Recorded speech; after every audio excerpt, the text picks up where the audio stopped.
नमस्कार। आवाज़ बहुत तेज़ है।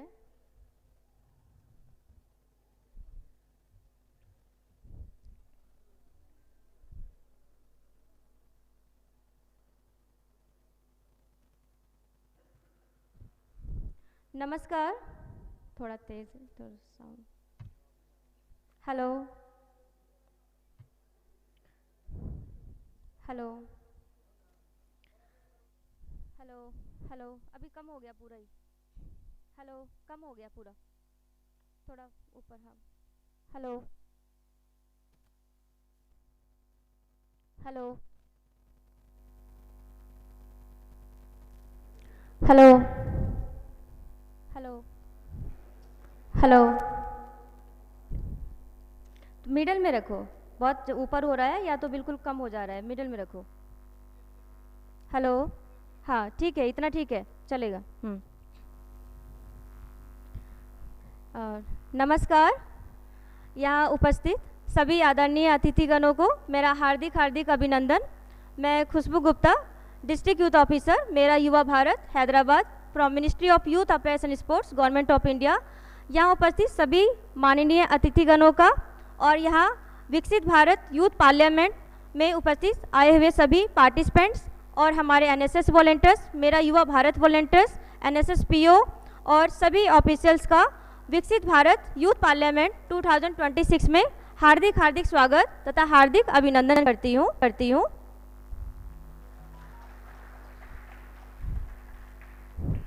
अब मैं हमारे आज के विकसित भारत यूथ पार्लियामेंट प्रोग्राम के मुख्य अतिथि के रूप में हमारे बीच उपस्थित श्री वासुदेव राव देवकी जी को मंच पर आने के लिए आमंत्रित करती हूँ।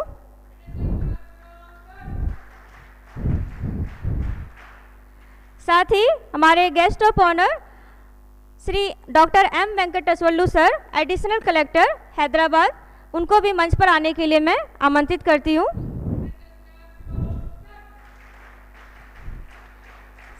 Shrimati Seema Kumari ma'am, assistant director Akashvani Prasar Bharti government of India, उन्हें भी मंच पर आने के लिए मैं आमंत्रित करती हूँ।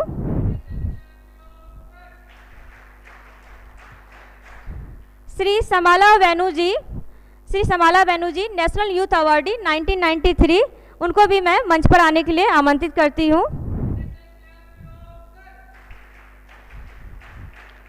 Professor A Nageshwar Rao ji, Maulana Abdul Kalam Azad university, उनको भी मंच पर आने के लिए मैं आमंत्रित करती हूँ।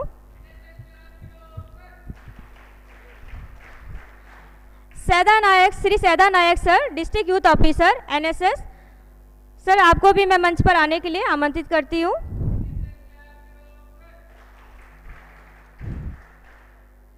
Miss Ravya Reddy, founder of VNC and national and youth icon, youth activist, उनको भी मैं मंच पर आने के लिए आमंत्रित करती हूँ।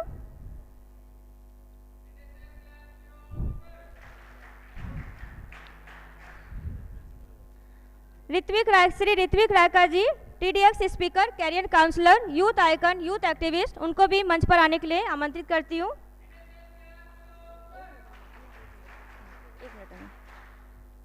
Shri Prabal garu, youth icon and youth activist, social activist, उनको भी मैं मंच पर आने के लिए आमंत्रित करती हूँ। Shri G Karthik, youth icon, social activist and high court advocate, इनको भी मैं मंच पर आने के लिए आमंत्रित करती हूँ।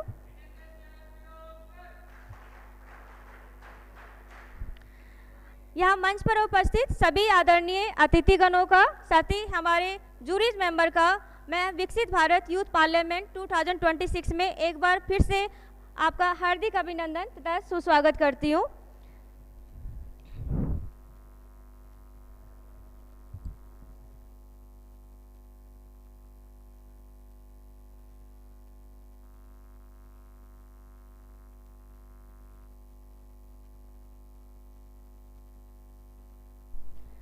अब मैं हमारे सभी माननीय अतिथिगणों से मैं रिक्वेस्ट करूंगी कि लैंप लाइटिंग करके, ज्योति प्रज्वलन करके आज के कार्यक्रम का शुभारंभ करें। आप सभी लोग ज्योति प्रज्वलन के लिए प्लीज ज्वाइन कीजिए।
एक बार फिर से सभी माननीय गणमान्य अतिथिगणों का हार्दिक हार्दिक स्वागत।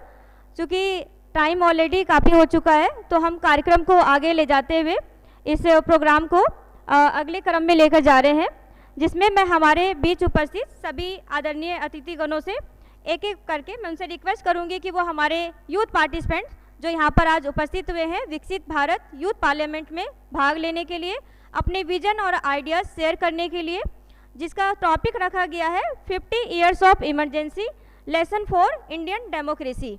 तो आज इस टॉपिक पर हमारे डिस्ट्रिक्ट हैदराबाद से सभी पार्टिसिपेंट्स यहाँ पर अपने अपने विचार, अपना विजन्स जो है यहाँ पर हमारे सामने प्रस्तुत करेंगे।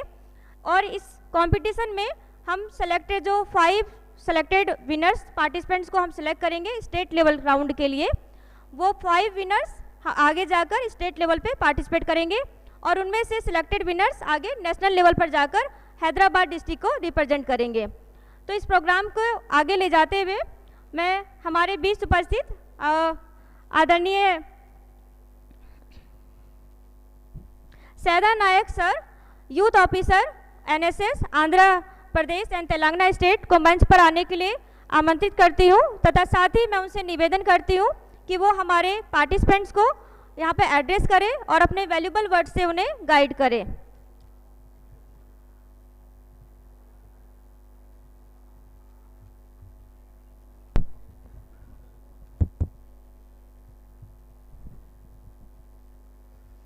Good afternoon all.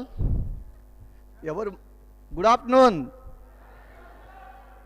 ఏమైంది, అందరూ లంచ్ చేశారా లేదా? అందరూ అందుకే పాపం ఆకలితో ఉన్నారు. మనం యూత్ ఎట్లా ఎనర్జెటిక్గా ఉండాలా. So dignities on the dais and all programme officers and jury members and Khushboo Gupta ji and additional collector Venkateshwar sir and मौलाना सर, नाम नहीं मालूम है फिर भी इस कार्यक्रम में सब यंग वॉलंटियर्स भाग लिया है। इस कार्यक्रम में यूथ पार्लियामेंट मालूम है आपको?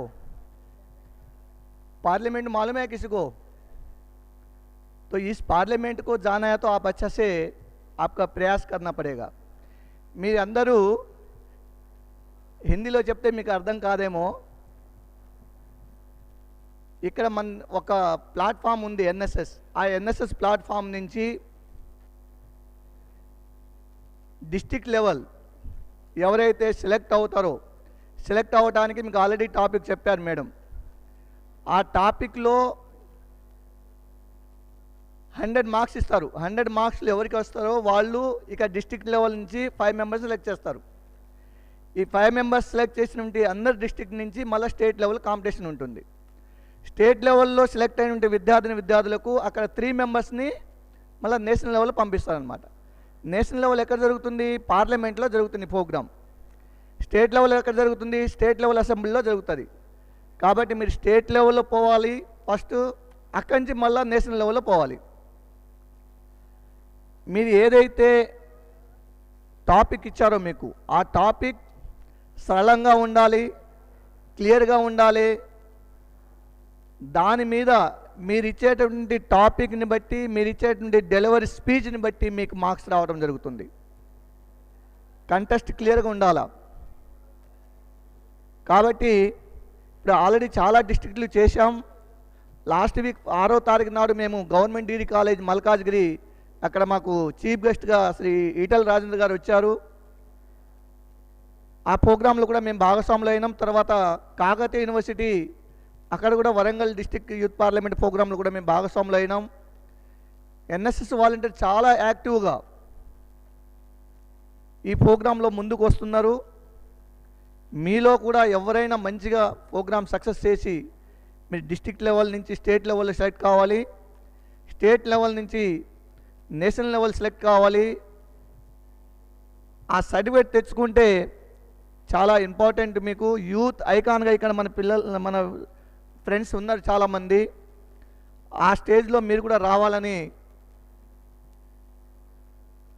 తర్వాత ఈ కార్యక్రమాన్ని మన district youth officer Khushbu Gupta గారు పాపం నిన్న మొన్న అక్కడ బెంగళూరులో వాళ్ళ ట్రైనింగ్ ఫోన్గా ఉండటం మూలంగా కొద్దిగా ముందుకు సరిగా ప్రిపరేషన్ కాలేకపోయారు. ఎనీ హ్యావ్ నిన్ననే జరగాల్సి ఉండే ప్రోగ్రామ్ మళ్ళీ పోస్ట్పోన్ అయ్యి ఈరోజు చేయడం జరుగుతుంది.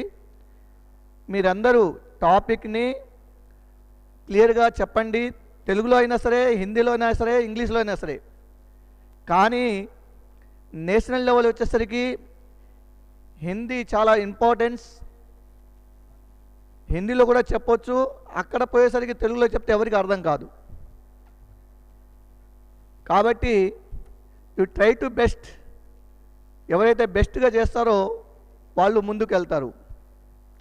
సో ఈ అవకాశం మాకు కల్పించినటువంటి my Bharat youth officer Khushbu Gupta గారికి మరియు అదర్ డిగ్నిటరీస్కి, మా యూత్ వాలంటీర్స్కి అందరికీ నా యొక్క హృదయపూర్వక నమస్కారాలు. Thank you to all. Thank you so much.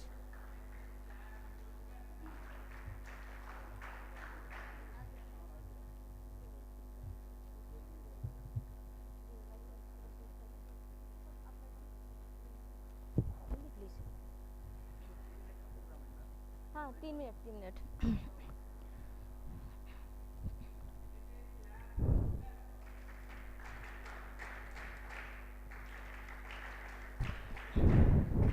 विकसित भारत यूथ पार्लियामेंट 2026 प्रोग्राम में गवर्नमेंट सिटी कॉलेज के principal sir and vice principal sir का मैं हार्दिक अभिनंदन तथा स्वागत करती हूं तथा साथ ही उन्हें मंच पर आने के लिए आमंत्रित करती हूं.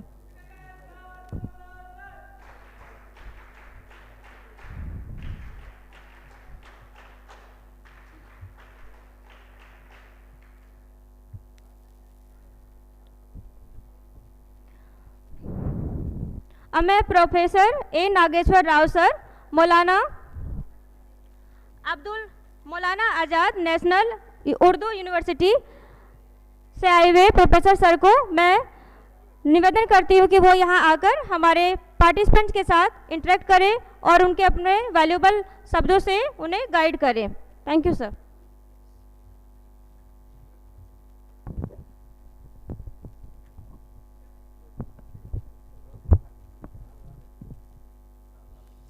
Respected dignitaries on the dais and off the dais,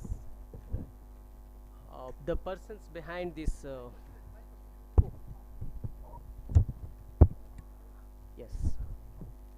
respected dignitaries on the dais and off the dais, and the people who are responsible for organizing this program, that is Viksit Bharat Youth Parliament 2026. So I also thank the organizers for giving me to air 2-3 aspects from my side. As we are going ahead to achieve Viksit Bharat, and there is a target, so we need to achieve at any situation, at any cost, by 2047, when we complete 100 years of our India's country's independence from the foreign rule. So there we need to play a pivotal role in achieving this Viksit Bharat. So youth has a special role to be played, and youth has to do so much for achieving this status for our country. Our country is our pride, our youth is our pride. So due to paucity of time, I take very minimum time in order to provide opportunity to other guests on the dais. So I thank Khushbu ji and Devaki Vasudevarao sir, and also Samala Venugaru and other dignitaries. So తెలుగులో ఒక 2 విషయాలు చెప్తాను. నేను మనకి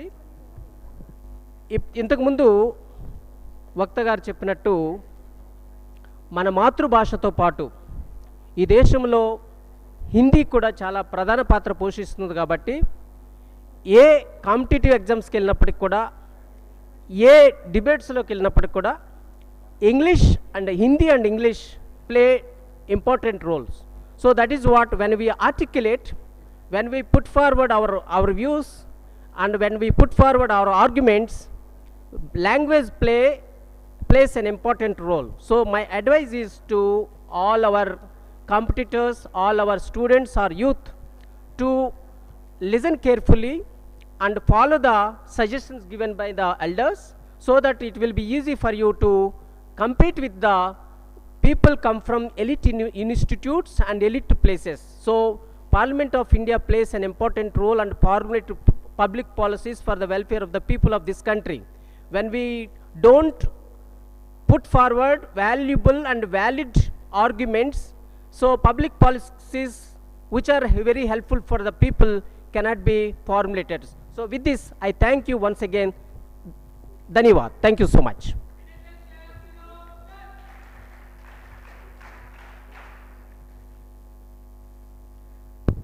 thank you sir, thank you for your valuable words. अब मैं श्री समाला वेणु जी को national youth awardee, उनको मैं यहाँ डायस पर आने के लिए आमंत्रित करती हूँ, तथा साथ ही हमारे पार्टिसिपेंट्स के साथ उनके अपने अनुभव जो उन्होंने सोशल एक्टिविस्ट में जो उनका एक्सपीरियंस रहा है उनको मैं यहाँ शेयर करने के लिए और हमारे सभी पार्टिसिपेंट्स को गाइड करने के लिए, उनको आशीर्वाद देने के लिए मैं यहाँ पर आमंत्रित करती हूँ। Thank you sir.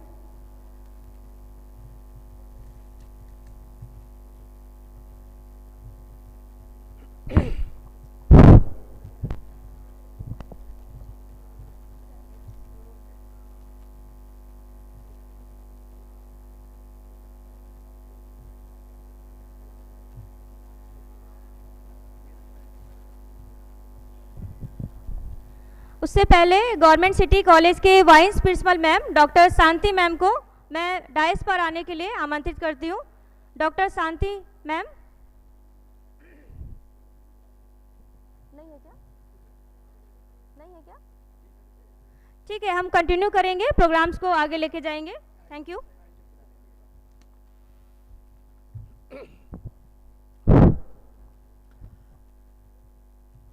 आप सब लोगों को నా యొక్క హృదయపూర్వకమైన వణక్కం. Welcome ladies and gentlemen, my dear youth and honorable guests on the dais, and also youth, for this Viksit Bharat Parliament. So I wish you all for this competitions which you all going to project not only Hyderabad, Telangana, and you're going to the Parliament in Delhi for the finals. So for this I really congratulate in advance for the 5 people who are going to select from this group. So myself, Samala Venu, have been doing youth activities since 1980. With that activities, I got State Youth Award in 1989, and in 1993 I got National Youth Award, and in 2000 I got International Youth Award from Geneva, because we have conducted a summit in 2000 in Hyderabad, where 93 countries have participated here. Youth have come from different countries. They participated, and throughout world has got a very good name for Hyderabad, which has hosted a summit in 2000. So this is what I would like to share you all. What all activities we used to do? We used to do rallies for the youth,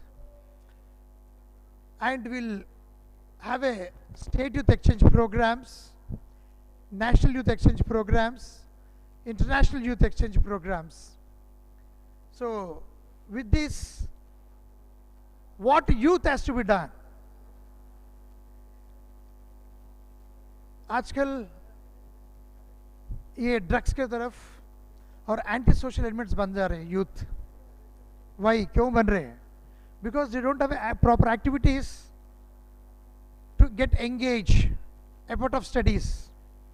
So इस सिलसिले में ये MY Bharat Government of India has introduced for the past 2 years and the activities are going on throughout India. So actually we required Telangana Youth Board so that we will get a good funds. With that funds we can do many activities. So that is what the faith of the Telangana youth, what is happening for the past 12 years. So now I want to tell about me, what I am. I did my MSc Maths from Usmania University, MS Public Relations 2 PG, and I'm also an international magician where I've traveled more than 35 countries. I performed the shows and where I projected our culture for other countries, people.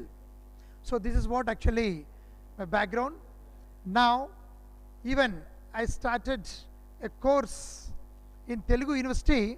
There's a diploma in magic course. So 1-year course for the youth. So after that, they're really earning 25,000 to 1 lakh per month individually. So that is what the magic, what we are doing it. It's only the university having in the country this course for the youth. So now, the moment I said magic, you all are thinking about what is magic and all, right? So definitely I'll do a magic trick for you all. Magic is nothing but which creates an illusion in the minds of the audience. Here I'm having a silk. What is the color of the silk? Backbenches, backbenches, backbenches. Alert. Here I'm having a silk. What is the color of the silk? Is it red? It is not red. Just watch here, 1, 2, 3. This is a stick. This is not a silk. तालियां मार सकते हैं. It's a free. See, when I travel other countries, when I do these kind of tricks, you know, non-stop 1 minute claps keep on clapping us. So here, they're thinking for 1 minute whether we should clap or not. I don't know what is happening. I think, you know, magic is such an art where you all go into the magical world. So we people now in a thinking about the applause and all. But anyhow, fine. So this is what the magic for the youth, especially I'm telling you people, we should always have education. A part of the education, we should have extracurricular activities. This is what which I want to tell you clearly, that what you need to do. Otherwise, what you're going to happen. So here, once again, I want to show you all that what is our importance of our country, right? Being a magician, I want to do a magic trick for that sake also. When I told you that I have traveled more than 35 countries, all country flags are here, this side also, and this side also, right? So, whenever the press people ask me, sir, after traveling so many countries, which country do you like more? I simply say always that, once again I'm showing you this side, all the flags, but I will say always, my Bharat.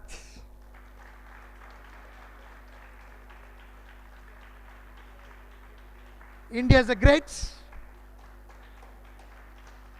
Jai Bharat.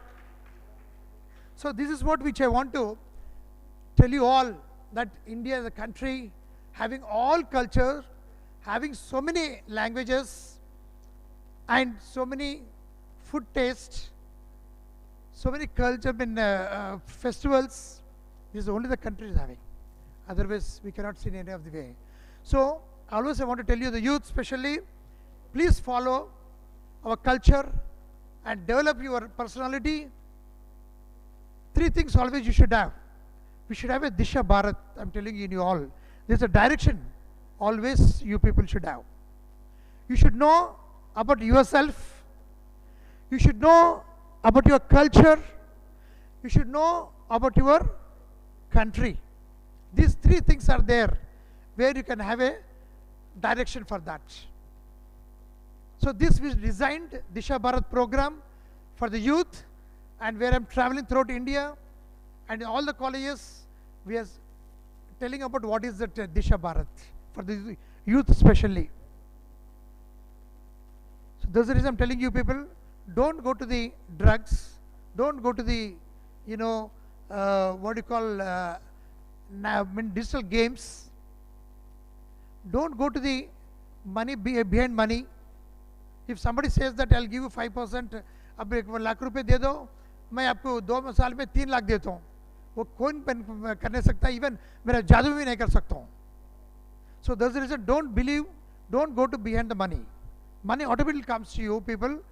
आजकल इतना पर हर paper में हर दिन मैं देख रहा हूँ, मैं चेन स्नैचिंग हो रहा है, यूथ कर रहा है. क्यों कर रहा, ఎందువల్ల యూత్ ఇట్లా చేస్తుంది అని నేను వాళ్ళని వైట్ కలర్ ఆఫీసర్ని అడిగినప్పుడు వాళ్ళు చెప్పారు ఏంటంటే, మా ఫ్రెండ్ నాకు పార్టీ ఇచ్చిండు, బర్త్డే పార్టీ, నేను మళ్ళీ పార్టీ ఇవ్వాలి కాబట్టి మా నాన్న డబ్బులు ఇవ్వస్తలేడు, అందుకే నేను వెళ్ళి చైన్ స్నాచింగ్ స్టార్ట్ చేశాను అంటున్నాడు. లేకపోతే డ్రగ్స్ తీసుకుని ఇస్తే నాకు 1000 రూపాయలు ఇస్తా అన్నాడు, ఒక 10 మందికి ఇచ్చేస్తే 10,000 వస్తాయి, నేను I can do that. So these kind of things you are going. So kindly do not go in to the behind the digital platforms and don't go for the games. Digital games పోకండి.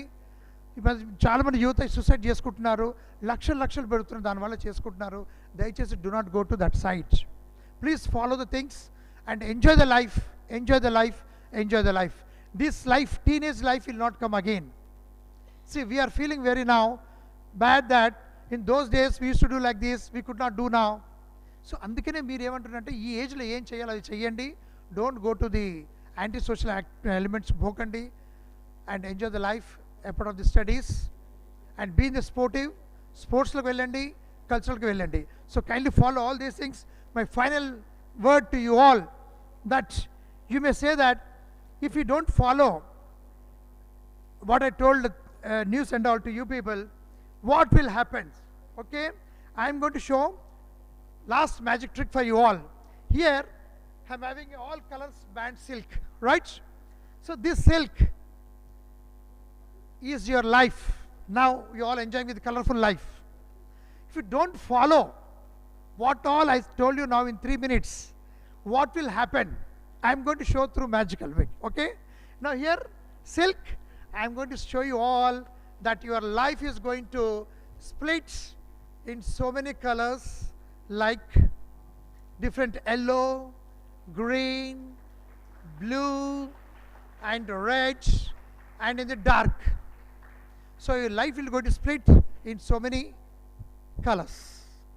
If you want to be united in one color, you want to show your life is very colorful life, enlightened life, you follow the rules and regulations, punctuality, and enjoy the life without harming other people and without getting your money. Whatever you earn money in future, keep in the bank, but don't go that somebody says that, you know, I'll give you interest, give me money, nobody will you give you back. I'm telling you, including friends, including brothers, don't trust for the money purpose, especially I'm telling you. With my experience I'm telling. So that's the reason, kindly follow all these things. And be today, this youth parliament program is a very good program, I'm telling you all. Whenever you watch parliament, what is happening, the thing, same thing. You know, here you're going to get experience now. And see what happens, you know, whenever you see the parliament session, you feel that, that MP is talking like this, you should have talked like this. అని మీలో వస్తుంటుంది. So అది ఇప్పుడు మీరు మాట్లాడి చూపించండి ఇక్కడ. So అలాగే మీరు మాట్లాడచ్చు, మీరు 5 మంత్స్ సెలెక్ట్ అవుతారు, మళ్ళీ కొంచెం స్టేట్ లెవెల్, ఆ తర్వాత national level you'll all go there. Okay, with this I want to thank my Bharat for giving this opportunity for me to stand before you all as a state youth awardee, national youth awardee and international youth awardee. I want at least from this group 2 people should come out with all these achievements like state youth award, national award and international youth award. Right? Thank you one and all. Thank you very much. Thank you.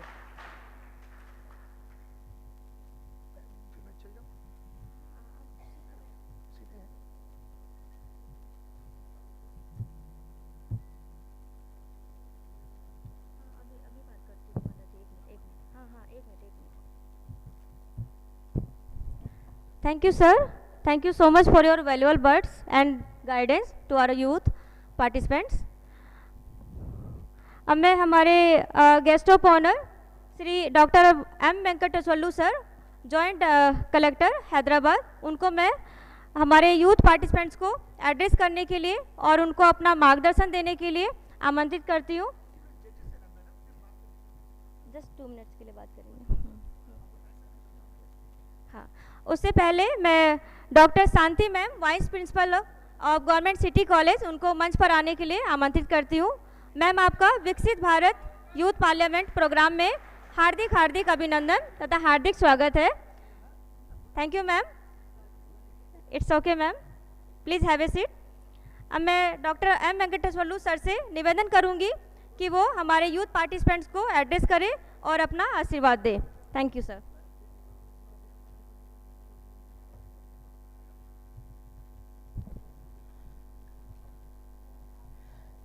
ఈ కార్యక్రమ నిర్వాహకులకు, ఈ కార్యక్రమంలో వేదికపై ఉన్న మిత్రులందరికీ, అదేవిధంగా మీ అందరికీ అభినందనలు తెలియజేస్తూ, ఈ కార్యక్రమం యూత్ వెల్ఫేర్ డిపార్ట్మెంట్ ఏర్పాటు చేసిన వికసిత్ భారత్ ద్వారా మీలో టాలెంట్ను బయట పెట్టడానికి ఈ కార్యక్రమం ఏర్పాటు చేయడం జరిగింది. ఎందుకంటే ఇప్పటికి ఆలస్యం అవుతుంది, ఇంకా మళ్ళీ మీరు మాట్లాడాలి కాబట్టి ఎక్కువ మాట్లాడడానికి కూడా వీలు లేదు.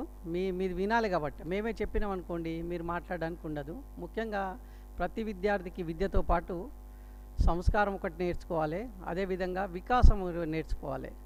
ఇంతకుముందు పెద్దలు మాట్లాడుతూ అనేక భాషలు, ముఖ్యంగా హిందీ ఇంగ్లీష్ రావాలన్నారు. హిందీ ఇంగ్లీషే కాదు, భారతదేశంలో ఉన్న ఎన్ని భాషలైనా నేర్వాలి. నేర్చుకుంటూ మన భాషను మనము గొప్పగా నేర్చుకుంటూ వేరే భాషల్లో కూడా ప్రావీణ్యత సంపాదించాలి. అంటారు కదా హమ్ కిస్సే కమ్ నహీ అని. అందుకనే మన భాష ఎక్కడ తక్కువ కాదు. మీరు ఇది నేర్చిన తర్వాత, ఇప్పుడు ఇక్కడ సెలెక్ట్ అయిన తర్వాత నేషనల్ లెవెల్కి పోయిన తర్వాత అక్కడ హిందీలో మాట్లాడడం పెద్ద విషయం కాదు. ఇక్కడ సెలెక్ట్ అయ్యారంటే అక్కడ పెద్ద విషయం కాదు. ఎందుకంటే మనం అందరం హైదరాబాద్లో ఉంటున్నాం కాబట్టి అందరికి హిందీ వస్తుంది. ఈ మంచి కార్యక్రమాన్ని అరేంజ్ చేసిన ఈ యూత్ వెల్ఫేర్ డిపార్ట్మెంట్కు నేను ఒకసారి మీ తరఫున ధన్యవాదాలు తెలియజేస్తూ, ఎక్కువ టైం తీసుకోకుండా ఈ కార్యక్రమంలోకి వెళ్ళాలి, ఇంకా మాట్లాడవలసిన వాళ్ళు ఉన్నారు కాబట్టి మీ అందరికీ once again best of luck చెప్తున్నాను. Thank you. पता करके बताइए मुझे, कुछ भी अगर मिलता है।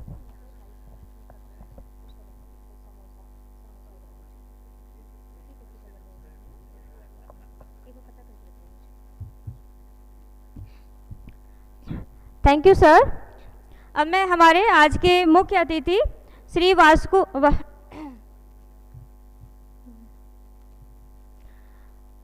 नमस्कार, थैंक यू, धन्यवाद।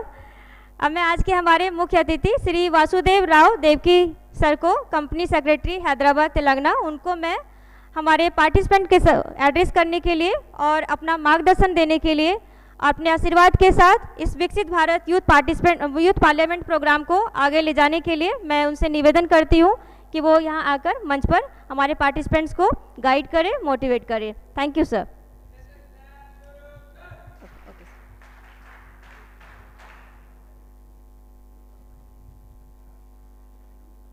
అందరికీ నమస్కారం. వేదిక పెద్దలు ఎడిషనల్ కలెక్టర్ గారు వెంకటేశ్వర్లు గారికి, అదేవిధంగా సీమా కుమారి గారు ఏడి ఆకాశవాణి, అలాగే సామల వేణు గారు, సైదా నాయక్ గారు, ఖుష్బు గుప్తా డిస్ట్రిక్ట్ కోఆర్డినేటర్, షావేరెడ్డి గారు, రుత్విక్, అదేవిధంగా ప్రభల్ గారు, కార్తిక్ గారు, ఇంకా వేదిక ముందున్న పార్లమెంట్ సభ్యులకి అందరికి కూడా నమస్కారం. ఇప్పుడే ఇంకా మీరు భోంచేయలేదని తెలిసింది కాబట్టి మంచి ఆకలి మీద ఉండొచ్చు. మీరు పార్లమెంటు సమావేశాలు ఎప్పుడైనా చూస్తుంటే టీవీలో వస్తుంటాయి, రాత్రి 12 వరకు, 1 గంట వరకు, 2 వరకు కూడా నడుస్తాయి. కాబట్టి ముందుగా మీకు మొదటి పరీక్ష ఏంటంటే భోజనం లేకుండా పార్లమెంటు సెషన్లో ఎలా పాల్గొనడం అనేది మొదటి టెస్ట్ ఇది.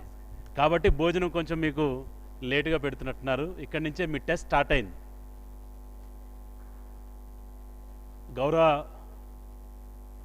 ప్రధానమంత్రి నరేంద్ర మోదీ గారు వికసిత్ భారత్, నా చిన్నప్పటి నుంచి కూడా మాకు పాఠాల్లో చెప్పేవారు డెవలపింగ్ కంట్రీ అని.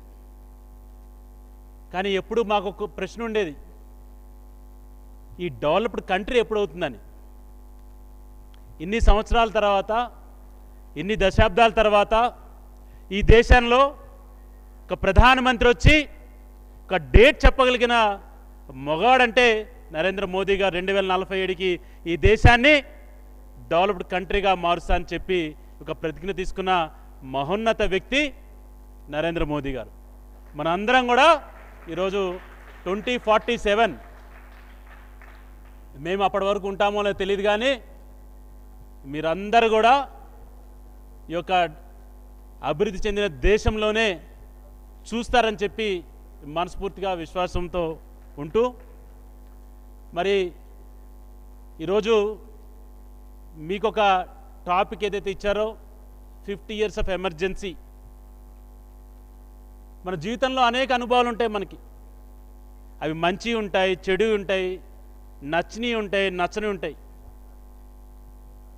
చాలా వరకు మనం నచ్చిన వాటి మీదే ఎక్కువ సమయాన్ని ప్రాధాన్యత ఇస్తూ నచ్చని వాటిని పక్కన పెడతాం, చెడు వాటిని పక్కన పెడతాం. కానీ ఒక ఇంత పెద్ద ప్రజాస్వామ్య దేశంలో మరి ఒక చీకటి రోజుల్ని గుర్తు తెచ్చుకోకపోతే, తెలుసుకోకపోతే ఆనాటి భారతదేశ ప్రజలు ఎన్ని కష్టాలు పడ్డారు, ఎన్ని నష్టాలు పడ్డారు, ఏ విధమైన హింసకు గురయ్యారు.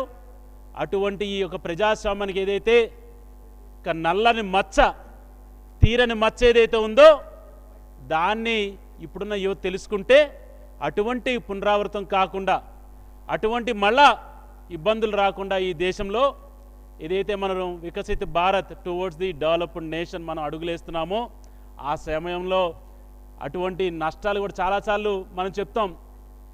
వీడిని చూసి ఎలా ఉండాలో నేర్చుకోవాలంటారు, వీడిని చూసి ఎలా ఉండకూడదో నేర్చుకోవాలని చెప్తారు. అదేవిధంగా ఎలా ఉండకూడదో భారతదేశం యొక్క ప్రజాస్వామ్యం, ఎలా ఉండకూడదో భారతదేశ ప్రధానమంత్రి, ఎలా ఉండకూడదో భారతదేశ ప్రభుత్వం ఈ యొక్క ఎమర్జెన్సీ వల్ల మనం తెలుసుకుంటాం.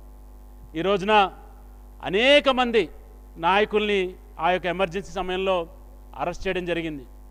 ఎవరైతే ప్రజల వైపు గళమెత్తుతారో, ప్రజల కోసం ప్రశ్నిస్తారో వాళ్ళందరినీ కూడా అరెస్ట్ చేసి చిత్రహింసలు పాలు చేసిన ప్రభుత్వం అప్పటి ప్రభుత్వం.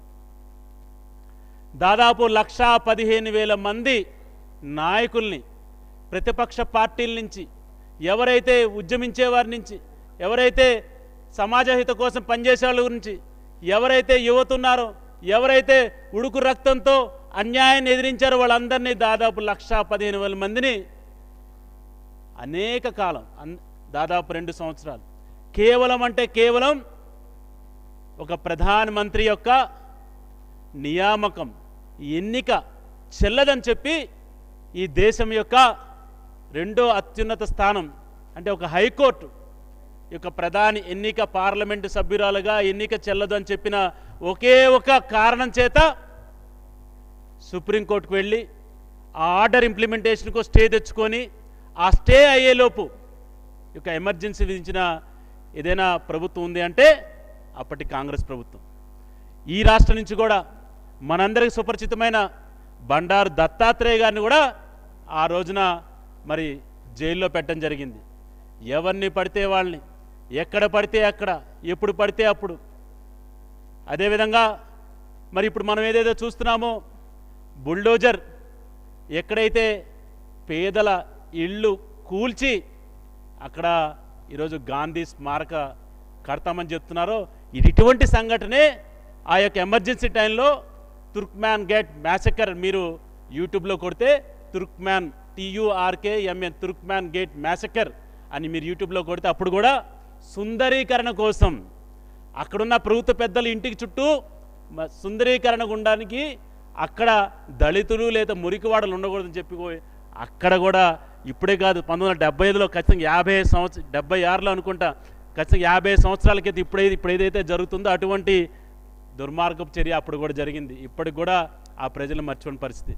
ఇటువంటి అనేక సంఘటనలు ఈ యొక్క ఎమర్జెన్సీ కాలంలో మాయని గాయాలు, మాయని మచ్చలుగా మిగిలిపోయి ప్రజాస్వామ్యానికి ప్రపంచంలోనే మన భారతదేశ చరిత్రలో ఒక మచ్చలా మిగిల్చిన ఆ ప్రభుత్వానికి ఈనాటి యువతకు కూడా ఆ విషయాలు తెలుసుకోవాలని చెప్పి, అదేవిధంగా మరి మీరందరూ కూడా రేపు పార్లమెంట్లోకి అడుగు పెడితే ఇటువంటి సమస్యలు వచ్చినప్పుడు, ఇటువంటి విషయాలు వచ్చినప్పుడు మీరు ఏ విధంగా రియాక్ట్ అవుతారనే దాని మీద మరి గొప్పగా ఆలోచించి, ఒక వ్యక్తి నిర్మాణమే జాతి నిర్మాణం అని ఏదైతే స్వామి వివేకానంద చెప్పారో ఆ వ్యక్తి నిర్మాణ దశగా మరి ఈ రోజున కేంద్ర ప్రభుత్వం మై యువ భారత్ యొక్క ఆర్గనైజేషన్ ద్వారా మరి ఇటువంటి కార్యక్రమాలు చేపట్టడం ఎంతో సంతోషం. ఇంతకుముందు దీన్ని నెహ్రూ యువ కేంద్ర అనేవారు.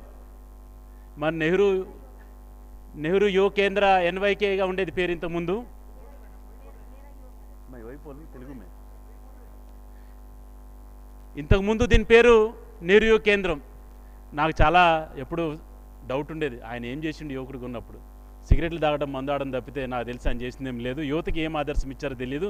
బట్ తర్వాత దీన్ని మై యువ భారత్గా దాన్ని మార్చి నిజమైన యువతని, వ్యక్తుల్ని నిర్మాణం చేయడం కోసం ఏదైతే ఈరోజు కేంద్ర ప్రభుత్వం ఈ యొక్క మంచి నిర్ణయాన్ని తీసుకుంది. ప్రతి జిల్లాలో, ప్రతి కాలేజీలో ఇటువంటి కార్యక్రమాలు చేయడం చాలా సంతోషం.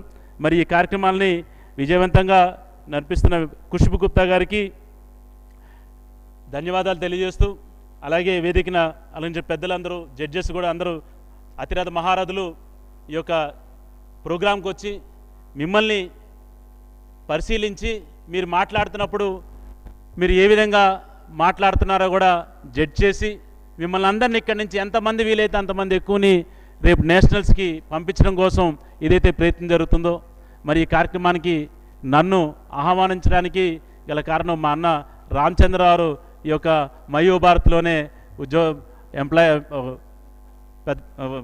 ఈ యొక్క మై యువ భారత్లోనే వారు కూడా పనిచేస్తారు. వారికి కూడా ధన్యవాదాలు తెలియజేస్తూ, మరి మీరందరికీ కూడా శుభాకాంక్షలు తెలియజేస్తూ, భారత్ మాతాకి, భారత్ మాతాకి, భారత్ మాతాకి. ధన్యవాదాలు.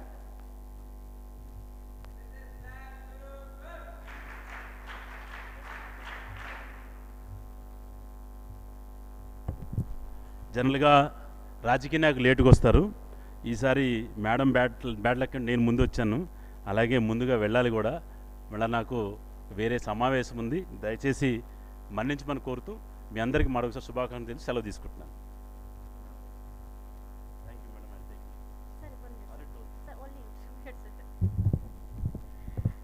धन्यवाद sir, thank you so much sir आपके मार्गदर्शन के लिए, और जिस तरह से आपने हमारे सभी पार्टिसिपेंट्स को यहाँ गाइड किया और उनके उज्जवल भविष्य के लिए आपने अपनी शुभकामनाएं दी. Thank you so much. मैं आशा करती हूँ कि हमारे सभी पार्टिसिपेंट्स, युवा पार्टिसिपेंट जो हमारे भारत देश के, जो आगे जाकर उनको विकसित भारत बनाने में अपना योगदान देंगे, सफल योगदान देंगे और खुद को एक समर्थ, शिक्षित और जागरूक युवा बनाएंगे. उस क्रम में सर आपका मार्गदर्शन, आपका आशीर्वाद जरूर उनके लिए बहुत कारगर होगा. और इसी के साथ मैं हमारे कार्यक्रम को आगे ले जाते हुए मैं हमारे सभी माननीय अतिथिगणों को फेलिसिटेशन के लिए आगे हमारे NSS PO programme officer Shri Tirupati ji को, डॉक्टर तिरुपति जी को यहाँ मंच पर बुलाना चाहूँगी कि इस क्रम को आगे लेकर चले, कार्यक्रम को आगे लेकर चले और फेलिसिटेशन के चरण को आगे लाएं.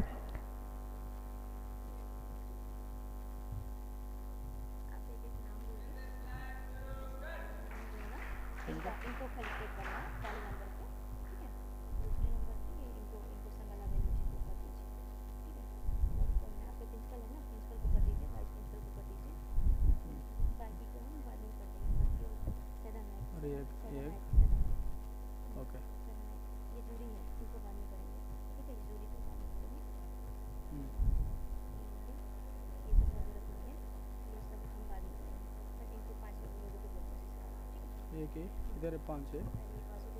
हाँ हाँ.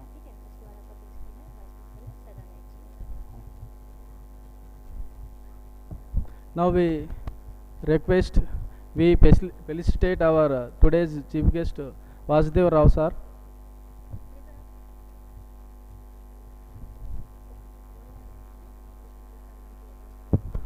The felicitation will be done by District Youth Officer Khushboo Gupta.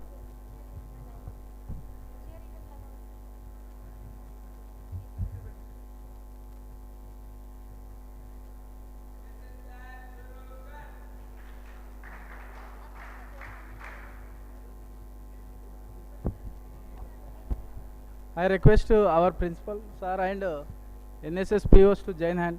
Vice Principal Madam.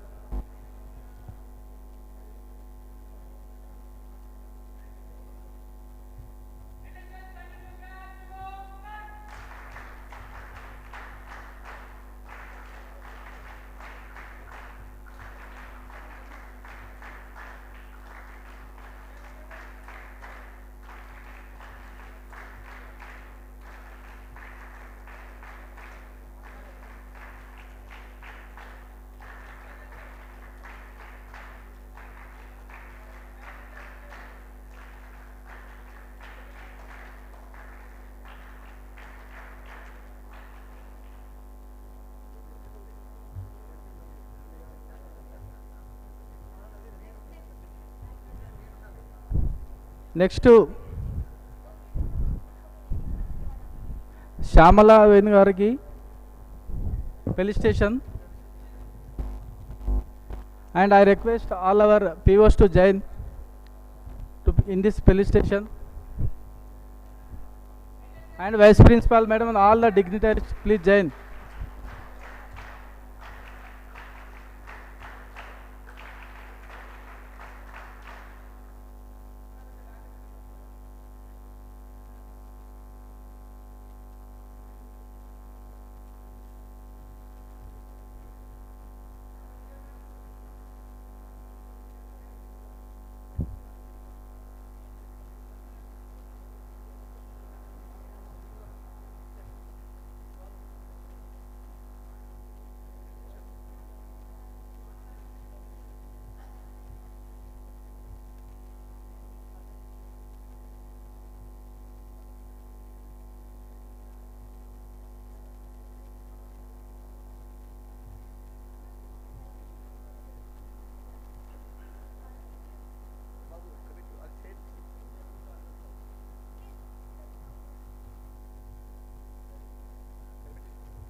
Now we felicitate our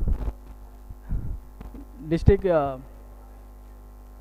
youth officer, NSS. So, Saidanak sir, please take our token of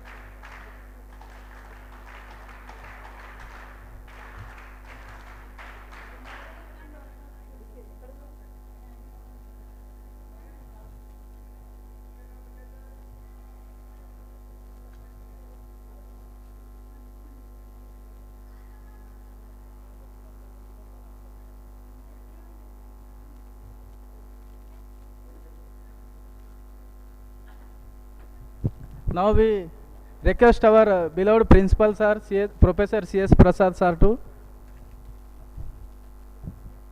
I request Vice Principal Madam and all Nageshwarao sir and all.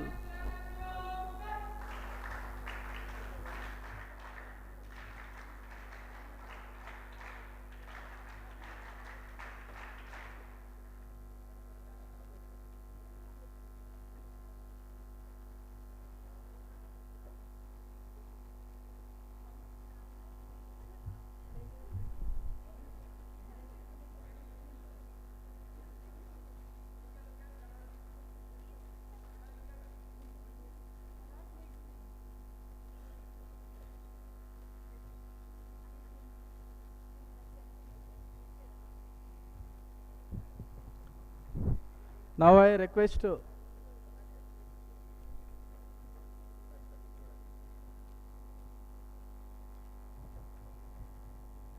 now I request our Vice Principal Professor Shanti Madam, please accept our token of gratitude.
Now I request our principal sir to address the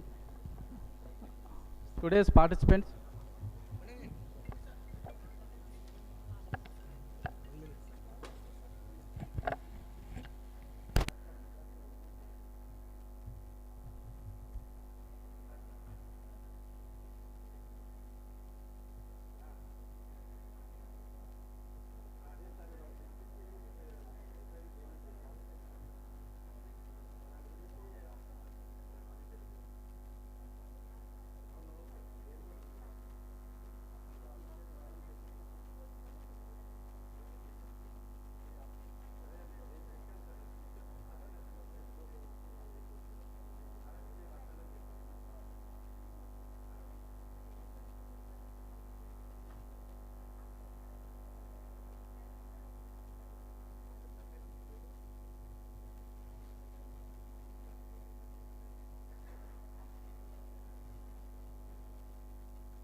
We request Vice Principal Madam to address the సభకు నమస్కారం. గౌరవనీయులైన principal గారు, మరి ఈ ప్రోగ్రామ్ను organise చేసినటువంటి department of political science and other organisers of this programme and dear students, నాకు తెలిసి ఇది ఒక మంచి ప్లాట్ఫామ్ మీకు. ఎందుకంటే మన ఇండియా అనేది ఒక డెమోక్రటిక్ కంట్రీ, ప్రజాస్వామ్య దేశమైనటువంటి మన భారతదేశం యొక్క గొప్పతనాన్ని మీ ద్వారా మీరు ఇక్కడ వ్యక్తపరిచేటువంటి ఒక మంచి అవకాశం మీకు దొరికింది. అంటే ప్రజాస్వామ్యంలో చాలా ప్రధానమైనటువంటి పాత్ర వహించేది నేటి యువతనే. ఇట్లాంటి మంచి అవకాశం మీకు వచ్చినందుకు అసలు నేను మనస్ఫూర్తిగా మీకు అభినందనలు తెలియజేస్తున్నాను. ఎందుకంటే ఈ అవకాశాన్ని మీరు చక్కగా వినియోగించుకోండి. ఇది కేవలం మీకు ఒక ఇప్పటి కోసము, ఏదో ప్రైజెస్ కోసమో దేనికోసమో కాదు, రేపు పొద్దున భవిష్యత్తులో ఒక మంచి పౌరులుగా మీరు తీర్చిదిద్దబడడానికి కూడా ఇది చక్కగా ఉపయోగపడుతుంది. మీ అందరికీ all the best. Thank you everyone.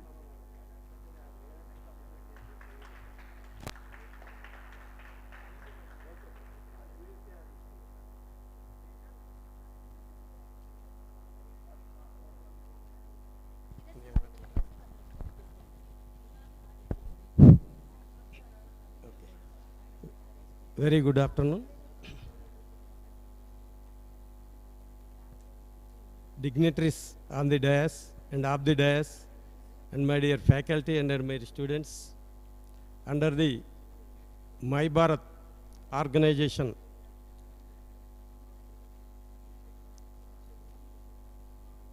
Viksit Bharat and Youth Parliament, the beautiful and excellent program was designed entire throughout India. So many institutions conducting the youth parliament programs regularly, universities and colleges and schools also. There is completely, we can see many UP, you take example UP and Uttar Pradesh, not only universities and colleges, many schools also conducting this program. This is one of the best program designed by the Government of India.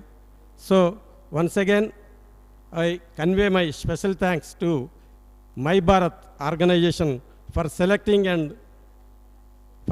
government city college for organize this program. Thank you, madam, once again. And also, I congratulate the Department of Political Science, Dr. Tirupati Garu, Bhaskar Garu, and all NSS program officers, and congratulating once again for dedicatedly conducting the best program in our college. And also, I appreciate and convey all the students, you can participate this program. Almost all, I think only 5 students will be selected. All the best for the student community. Thank you.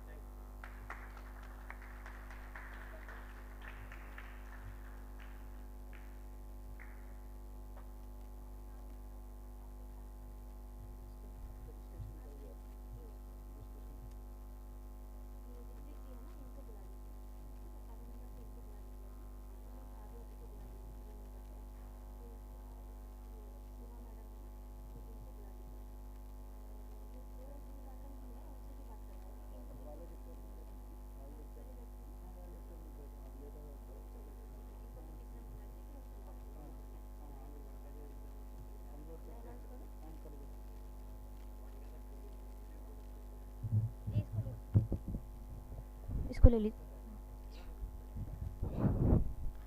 अभी हम विकसित Bharat youth parliament कार्यक्रम को शुरू करेंगे, लेकिन उससे पहले हमारे बीच जो जूरी मेंबर में उपस्थित हैं, मैं उनके बारे में एक बार इंट्रोडक्शन देना चाहूँगी।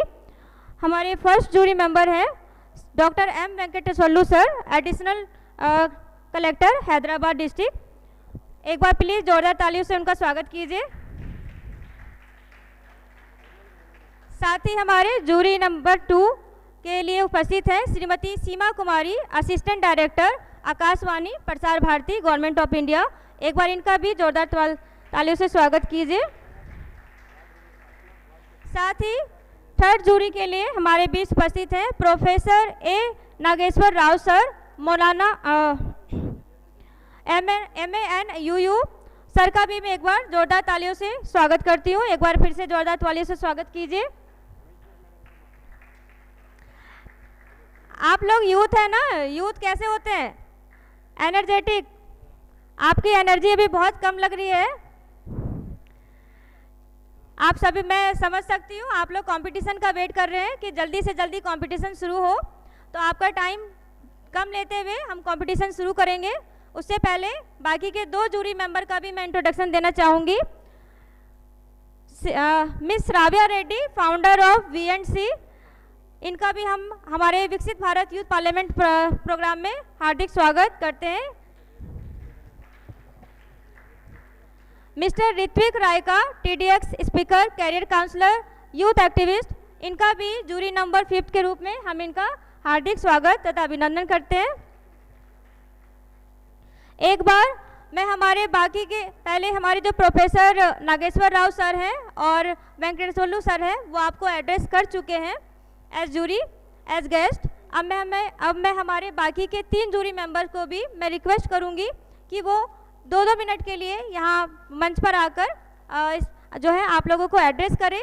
और कार्यक्रम शुरू होने से पहले, कंपटीशन शुरू होने से पहले आप सभी को अपनी शुभकामनाएं व्यक्त करें और अपना आशीर्वाद दें, अपना मार्गदर्शन दें।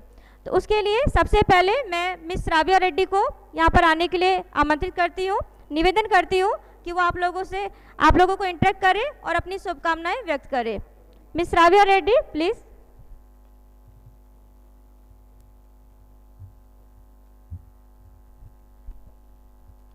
Very good afternoon. I think we need more energy. What is this? This is youth parliament, right? So where's the energy? Okay. फिर से एक बार. Good afternoon. Lovely. So respected dignitaries, esteemed jury members, faculty, staff, and my dear young students, I feel extremely privileged and honored to be here today and to be talking to you, because I think Viksit Bharat is a wonderful program. I'll just give you a very simple situation regarding emergency. Just imagine you're trying to wake up and suddenly you step out, and then you realize that you can't express yourself, you can't talk anything, and you've been restricted. Just imagine, it's a different feeling, right? All of a sudden you don't know what's happening with you. So I mean, our dad generation, mom's generation, they have seen that era. So today we have this topic where they say, like, you know, the 50 years of emergency, and what are the lessons we learned from that, like, you know, democracy. See, India is a wonderful country. It's a democratic nation, and I think our Indians have been really strong to survive that situation. So one thing I just want you to realize, don't see this just as a competition. It is much beyond that. Here a lot of dialogue sharing will happen, and lot of like, you know, knowledge can be shared. So I just want to wish you only one thing. I wish you all the very best and give your best shot. And remember one thing in life, never ever forget to question. If you think some kind of injustice is happening, or like, you know, some kind of people need some kind of help from you, try to be there. You know, I think being one of the good citizens in the country is the best job you could actually do. Only when we all work together, India will definitely be a developed nation one day. So let's all aim for that, and I wish you all the very best, and thank you once again for this wonderful opportunity.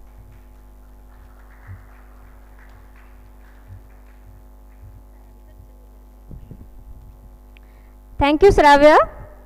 अभी मैं next Ritwik Rayka जी को मैं निवेदन करती हूँ कि वो हमारे यूथ पार्टिसिपेंट्स के साथ को एड्रेस करें और अपनी शुभकामनाएं व्यक्त करें। Thank you. सभी को मेरा नमस्कार। Good afternoon. अंदर बागुन्नारा? ठीक है, okay. So in 60 seconds, I'll just tell you a small principle which I have learned during the COVID-19 pandemic and which you can apply while you are participating here. Are you ready? Okay, so raise your hand. Okay, so this principle was shared with me by Dr. Divya, who is a famous dentist. Yes, so tell, love all, hate none, cheat never, keep your promises. So now the fifth and the most important one, when your hands will become like this, be honest. See, all the other four will become a cumulative energy when you are honest with yourself first, and everyone else will follow the same principles with you. Okay, so I wish you all the best for the youth parliament, because almost a decade back, when I was going as a speaker to a lot of competitions, I even won debates on a national level. I've later became a motivational speaker. I've been a guest speaker at IITs, NIT. I was even invited by a judge by one of the IITs. All these things aside, I am known as India's Dr. Motivation for my social work. But today, it's an honor for me to be invited as a judge to this program. I acknowledge all the senior dignitaries on the dais and wish you all the best. Okay? So love all, hate none, cheat never, keep your promise and be honest. This is your Dr. Motivation, Dr. Ritik. Thank you.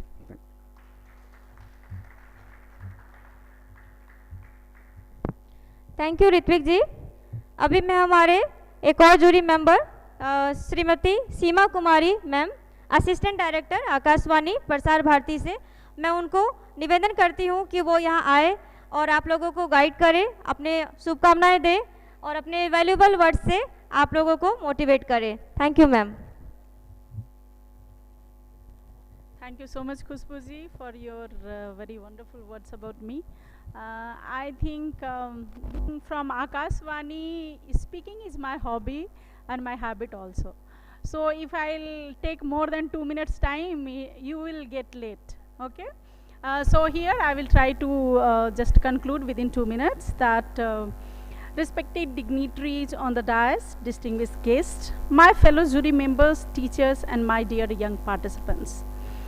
I will, before start my speech, I just wanted to tell one poem I have written in the night when Khushbu ji has invited me for this youth parliament.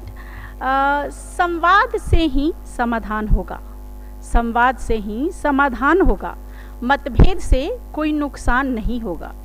लोकतंत्र की यही है पुकार, आप जैसे युवा बने हमारे देश की मजबूत आधार।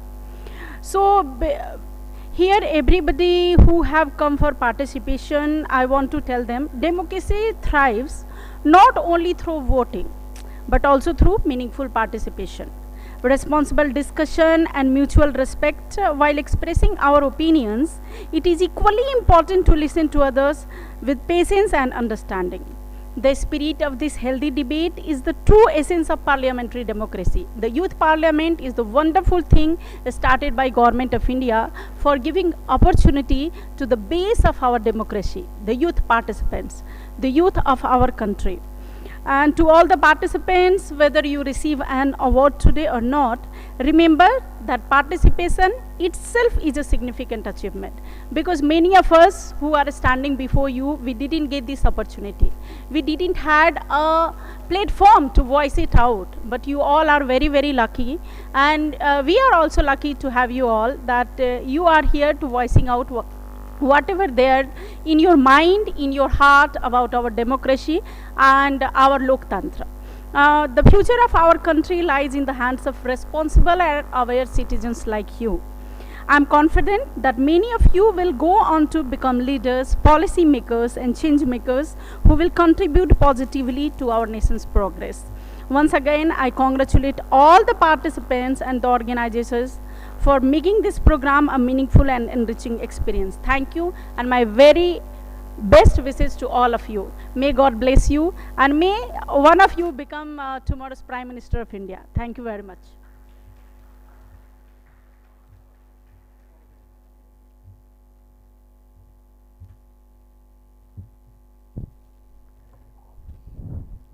Thank you ma'am, thank you so much for your valuable guidance.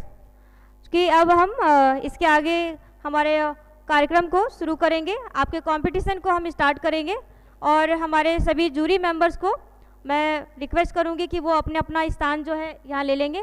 उससे पहले NSS programme officer Tirupati ji, Tirupati sir please.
करके नाम बुलाना, हम लोग सारे जूरी मेंबर, हम पहले जूरी मेंबर नीचे रहेंगे।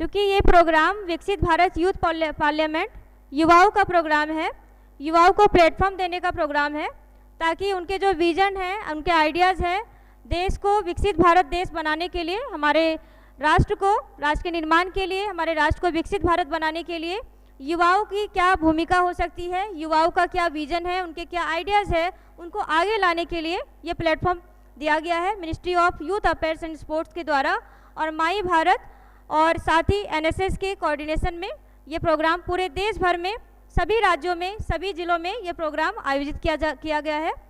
और साथ ही इसके साथ इसका जो अगला क्रम है, जैसे हमने आपको बताया कि यहाँ से सेलेक्टेड विनर, हर डिस्ट्रिक्ट से, हर जिले से सेलेक्टेड विनर आगे स्टेट लेवल राउंड में जाएंगे। उसके बाद वहाँ से सिलेक्ट होकर विनर जो है नेशनल लेवल राउंड में जाएंगे और अपने अपने ज़िले को, अपने अपने राज्य को वहाँ रिप्रेजेंट करेंगे। हमारे लिए बहुत प्राउड की बात होगी कि हमारे यहाँ से हैदराबाद से विनर सेलेक्ट होकर नेशनल लेवल पर हमारे राज्य को, हमारे ज़िले को वहाँ पर रिप्रेजेंट करेंगे। इसी के साथ उससे पहले हम जो कार्यक्रम आगे लेकर जाएंगे, हमने हमारे बीच 2 यूथ आइकन को बुलाया हुआ है जो ऑलरेडी इस तरह के प्रोग्राम में पार्टिसिपेट कर चुके हैं। उनका बहुत अच्छा अनुभव रहा है और इस तरह के विकसित भारत यूथ लीडरशिप प्रोग्राम, विकसित भारत यूथ पार्लियामेंट प्रोग्राम, साथ ही इसके अलावा नेशनल इंटीग्रेशन कैंप, ऐसे प्रोग्राम में वो पार्टिसिपेट कर चुके हैं। उसमें से एक हैं मिस्टर परबल गारू और एक है मिस्टर जी कार्तिक गारू। मैं इन दोनों को मंच पर आने के लिए उनको आमंत्रित करती हूँ। एक बार कृपया आप लोग मंच पर आइए और अपने शब्दों के द्वारा, अपने अनुभव के द्वारा आपका क्या अनुभव रहा ऐसे प्रोग्राम में पार्टिसिपेट करने का और आपने किस तरह से अपने एक एज ए यूथ आइकन आप अपने ज़िले को, अपने अपने राज्य को नेशनल लेवल पर रिप्रेजेंट किया और क्या आपको सीखने को मिला, आगे के यूथ को इस तरह के प्लेटफॉर्म में आकर और क्या क्या सीखने को मिल सकता है, उनकी क्या भूमिका हो सकती है हमारे देश को विकसित भारत बनाने में और राष्ट्र के निर्माण में।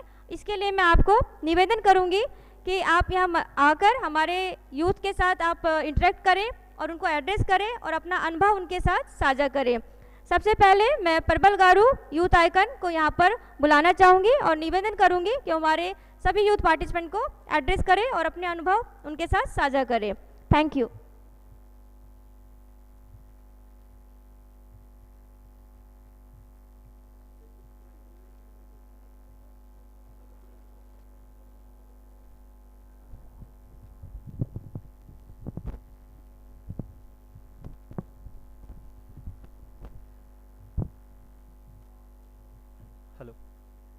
भारत माता की, भारत माता की। आदरणीय मंचाधीन अधिकारी, आप सभी पार्टिसिपेंट्स का मैं इस कार्यक्रम में मुझे यहाँ पे आके विकसित भारत यंग लीडर्स डायलॉग 2026, सरदार 150 यूनिटी मार्च एवं अन्य माई भारत के कार्यक्रमों के बारे में मेरे जो एक्सपीरियंसेस है आप सभी के सामने शेयर करने के लिए, बुलाने के लिए मैं आप सभी का धन्यवाद अर्पित करता हूं। मैं प्रबल चौहान अभी English and foreign language university में पीएचडी कर रहा हूं। आपसे मैं 2 महत्वपूर्ण राष्ट्रीय कार्यक्रमों VBYLD 26 एंड सरदार 150 यूनिटी मार्च के बारे में चर्चा करूंगा। मेरी सोशल वर्क की जो यात्रा है वो सेंट्रल यूनिवर्सिटी ऑफ राजस्थान में मैंने एनएसएस ज्वाइन की, उसके साथ ही मेरी शुरू हुई थी। मैं यहाँ पे देख रहा हूँ और भी एनएसएस के वॉलंटियर्स यहाँ बैठे हैं, तो हो सकता है कि मैं भी आपकी तरह ही एक था। जब मैंने एनएसएस में एक वॉलंटियर के थ्रू शुरुआत की थी, उसके बाद मैंने बहुत सारे कार्यक्रम जो कि आसपास के गाँवों में वहाँ पे हमने लीड किए और आज मैं आप सभी के सामने मंच पे आया हूँ, उसके लिए आभार। मैंने 2021 में एनएसएस के द्वारा प्री रिपब्लिक डे परेड, उसके लिए भी मेरा सिलेक्शन हुआ था, जिसमें मेरे लाइफ का सबसे बड़ा प्राउड मोमेंट था। और इस अनुभव ने मेरे अंदर नेशनल सर्विस एंड रेस्पॉन्सिबिलिटी को मजबूत किया और मैंने जाना कि हम कैसे एक गांव से आके और ऐसे नेशनल जो प्रोग्राम्स है उसमें भी अपन पार्टिसिपेट कर सकते हैं। उसके बाद मैंने 2022 में उदयपुर राजस्थान में नेशनल यूथ पार्लियामेंट में भी हिस्सा लिया। उसमें मैंने जाना कि किस तरह democratic discussions and youth participation nation building में महत्वपूर्ण भूमिका निभाते हैं। अपने एकेडमिक जर्नी के साथ साथ ही मैंने कोविड के दौरान CU आइडियल ऑर्गेनाइजेशन की शुरुआत की। इस ऑर्गेनाइजेशन का मुख्य उद्देश्य 12वीं कक्षा के बाद छात्रों को सही मार्गदर्शन देना है, क्योंकि अक्सर देखा जाता है कि खासकर रूरल एरियाज़ में career options, university entrance exams और एडमिशन प्रोसेस के बारे में सही जानकारी नहीं मिल पाती है। तो हम इस ऑर्गेनाइजेशन के माध्यम से छात्रों को करियर गाइडेंस, यूनिवर्सिटी एग्जाम्स की जानकारी और एडमिशन के दौरान कैंपस असिस्टेंट प्रदान करते हैं।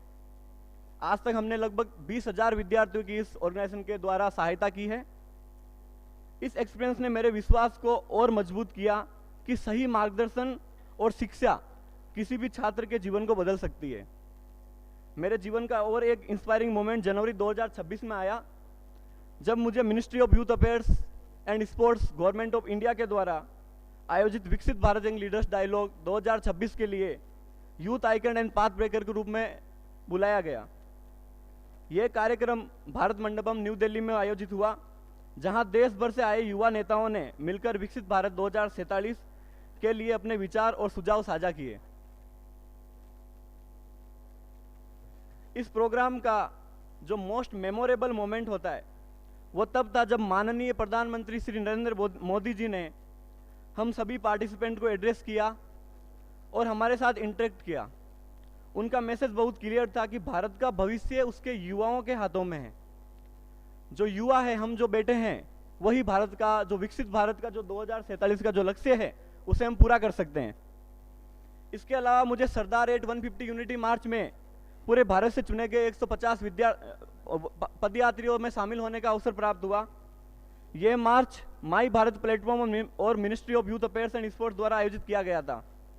यह 11 दिवसीय 182 किलोमीटर की एक यात्रा थी, जिसमें सरदार वल्लभ भाई पटेल भारत के जो आयरन मैन कहलाते हैं के आदर्शों को समर्पित थी, जिन्होंने देश को एकजुट करने में महत्वपूर्ण भूमिका निभाई थी। देश के विभिन्न हिस्सों से आए युवाओं के साथ इतनी लंबी दूरी तय करना चैलेंजिंग भी था और इंस्पायरिंग भी था।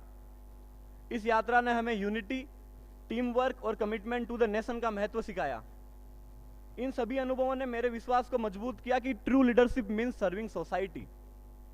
मेरे long term goal social development और एजुकेशन को रूरल एरियाज में बेहतर करना, उसके लिए मुझे इन सारे कार्यक्रमों से एक राह मिली। आज भी भारत के कई रूरल एरियाज में lack of resources, limited educational awareness and fewer opportunities for students देखने को मिलती है। यदि हम वास्तव में एक विकसित भारत बनाना चाहते हैं तो हमें यह सुनिश्चित करना होगा कि हर बच्चे, चाहे वो गांव का हो या शहर का, समान शिक्षा मिले।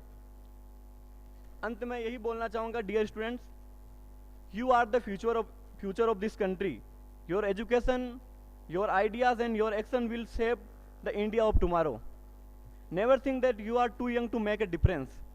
Every big change in society begins with a small steps taken by committed individuals like us.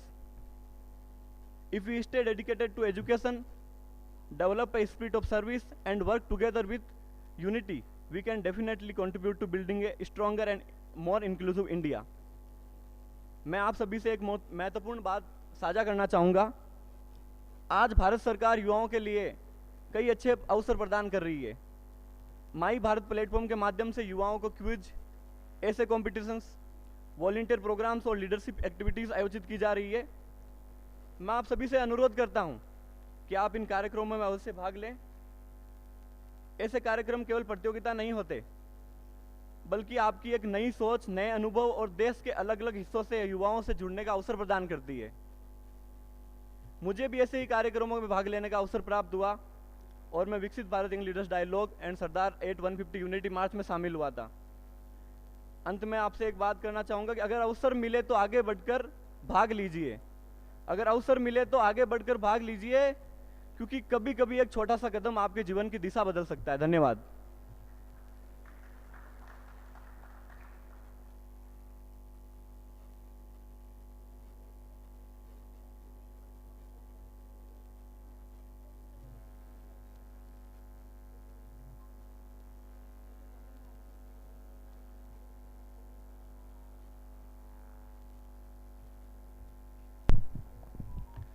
धन्यवाद प्रबल जी। अब मैं जी कार्तिक जी को यहाँ पर बुलाना चाहूँगी। वो भी यूथ आइकन है और उन्होंने भी विकसित भारत यूथ लीडरशिप प्रोग्राम और इस तरह के ministry of youth affairs and sports के बहुत सारे प्रोग्राम्स में पार्टिसिपेट किया है और हैदराबाद डिस्ट्रिक्ट को, तेलंगाना राज्य को नेशनल लेवल पर जाके रिप्रेजेंट किया है। मैं उनसे रिक्वेस्ट करूँगी कि वो यहाँ आकर हमारे सभी पार्टिसिपेंट्स के साथ अपना अनुभव साझा करें और उनको अपना मार्गदर्शन दें। Thank you.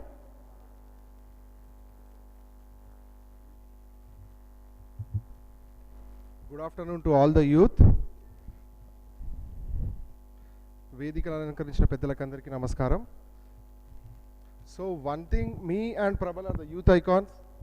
We were present in the Viksit Bharat Young Leader Dialogue program. We represented our state Telangana. One message I wanted to give to the youth today is, we have the largest youth population in the world. India has around 135 to 140 crores of population, out of which 40% are youngsters. So in the all 254 countries in the world, India has the highest youth population. Youth can develop the world in the same way they cannot develop the world also. It impacts in two ways. మనం అభివృద్ధి చెందించాలనుకుంటే మన దేశం అభివృద్ధి చెందుతుంది. మనం చెందించకూడదు లేదంటే దాన్ని వదిలేసినట్లయితే అది అలాగే ఉండిపోతుంది. Youth plays a vital role where Bharat యశస్వి ప్రధానమంత్రి శ్రీ నరేంద్ర మోడీజీ చెప్పింది ఏంటంటే, వికసిత్ భారత్ 2047 అంటే మనకి 1947లో ఇండిపెండెన్స్ వచ్చింది. 2047 కల్లా మనం 100 ఇయర్స్ పూర్తి చేసుకుంటాం. సో 100 ఇయర్స్ కల్లా భారతదేశం అనేది ఒక అభివృద్ధి చెందిన దేశంగా తీర్చిదిద్దాలనేది వికసిత్ భారత్ 2047 అనేటటువంటి ఒక విజన్. ఆ విజన్లో యంగ్స్టర్స్ యొక్క పాత్ర చాలా పెద్దది.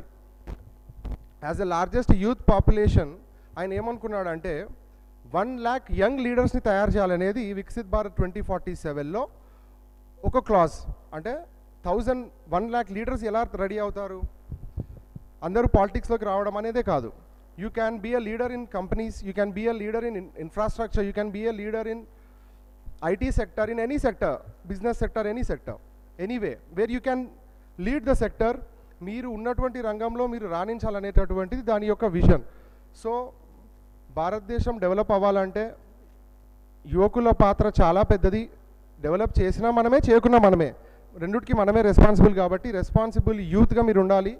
అలాగే Viksit Bharat young leader dialogue, ఈ Viksit Bharat youth parliament conduct చేస్తుంది భారతదేశ ప్రభుత్వం. ఎందుకంటే యువతలో లీడర్షిప్ క్వాలిటీస్ ఇంప్రూవ్ చేయడానికి ఇది ఒక కార్యక్రమం. మీరు ఇక్కడ డిస్ట్రిక్ట్ లెవెల్లో సెలెక్ట్ అయిన తర్వాత స్టేట్ లెవెల్కి వెళ్తారు. స్టేట్ లెవెల్ వెళ్ళిన తర్వాత మీరు అక్కడ సెలెక్ట్ అయితే నేషనల్ లెవెల్కి వెళ్తారు. నేషనల్ లెవెల్లో parliament joint hall in front of parliament speaker Om Birla and also president of India ముందు మీరు ప్రెజెంటేషన్ ఇస్తారు మీరు అక్కడ సెలెక్ట్ అయితే. So I wish you all the best to be selected for the state level and also I would like to see you at the national level also. Thank you.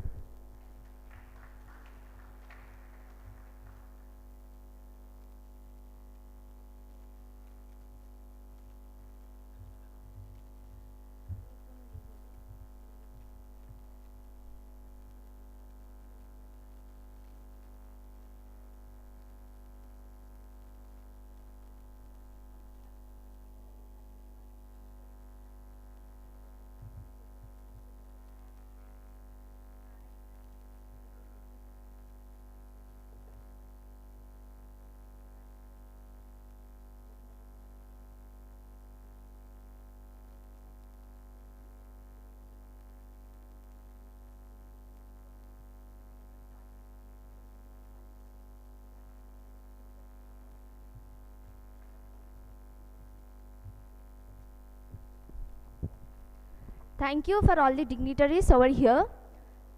I request all the dignitaries to get off the dais.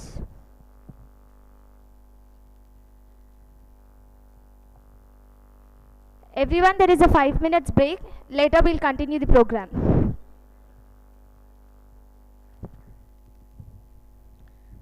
मैं सभी jury members और हमारे dignitaries से मैं request करूंगी कि वो सभी अपना स्थान ग्रहण कर लें और इसके बाद हम 5 मिनट का ब्रेक लेंगे और फिर हम 1 by 1 सभी पार्टिसिपेंट्स को यहाँ पर इनवाइट करेंगे स्पीच डिलीवर करने के लिए. तो आप सभी लोग प्लीज़ प्रिपेयर रहें. हम कार्यक्रम को आगे लेके जा रहे हैं. उससे पहले 5 मिनट का ब्रेक लेंगे और सभी पार्टिसिपेंट को 1 by 1 हम लोग यहाँ पर मंच पर आमंत्रित करेंगे. Thank you.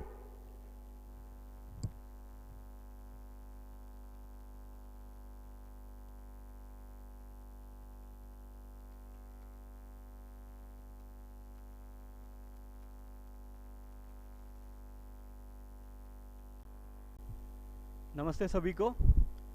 यूथ पार्लियामेंट की शुरुआत करते हुए आप सभी को मैं जो रूल्स एंड रेगुलेशंस है वो बताना चाहूँगा। आप हिंदी, इंग्लिश, तेलुगु किसी में भी भाषण दे सकते हैं। टाइम लिमिट 3 मिनट की रहेगी। पहले 2 मिनट पे एक बेल बजेगी और उसके बाद दूसरी बेल 3 मिनट पे बजेगी जब आपको कंक्लूड करना होगा। उसके बाद में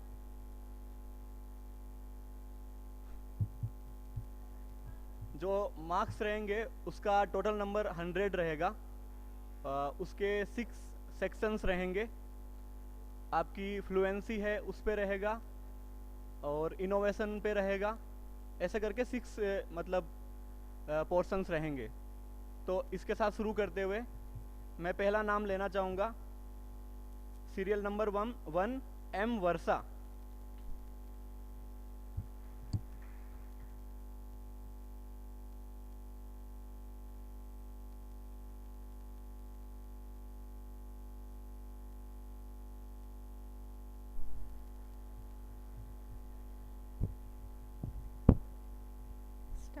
Shall I start? Imagine you wake up tomorrow morning. There is no internet, no television, and no newspaper. You are arrested without any reason. This is not imagination. This was India in 1975. Greetings to respected judges, ladies and gentlemen. I am Varsha. Today let us revisit to emergency diaries. The darkest phase of Indian democracy after independence. On 25th June 1975, emergency was declared due to political insecurity following the Allahabad High Court judgment against then Prime Minister election. What followed was unprecedented. Ladies and gentlemen, 70,000 political arrests were made. Mass sterilization took place. Press was censored. Preventive Detention Act was weaponized. Fundamental rights were curtailed. Democracy was not crushed. It was legally suffocated. Constitution of India starts with we the people of India, but not we the government of India. It itself signifies that the ultimate power lies with we the people. Unfortunately, the emergency violated all these ideas. Though emergency left India with scars, it also given us lessons for the future. Lesson number 1, Parliament must debate, not dominate. Judiciary must be independent, not intimidated. Media must be free, not fearful. Rule of law should never become rule by law. Number 2, we need to invest in constitutional literacy because the citizens who don't have idea on rights, they cannot defend the democracy. Number 3, federalism. We need to respect the federalism because India, that is Bharat, is a union of states. Number 4, youth should become the custodians of democracy. Last but not the least, disagreement is not disloyalty. A healthy democracy should always welcome dissent, debate, and criticism. These all lessons not only help us to safeguard the democracy, but also help us to achieve Viksit Bharat by 2047. Because Viksit Bharat is not just an idea of becoming a $5 trillion economy, but also development which goes hand in hand with liberty and constitutional morality. Ladies and gentlemen, let me end this speech with the revolutionary poet Sri words. Maro prapancham, maro prapancham, maro prapancham pilichindi, padandi munduku, padandi trosuku, podam pai paiki. A new India is calling us. Let us all go ahead, not just as citizens, but the guardians of democracy. Thank you. Jai Hind.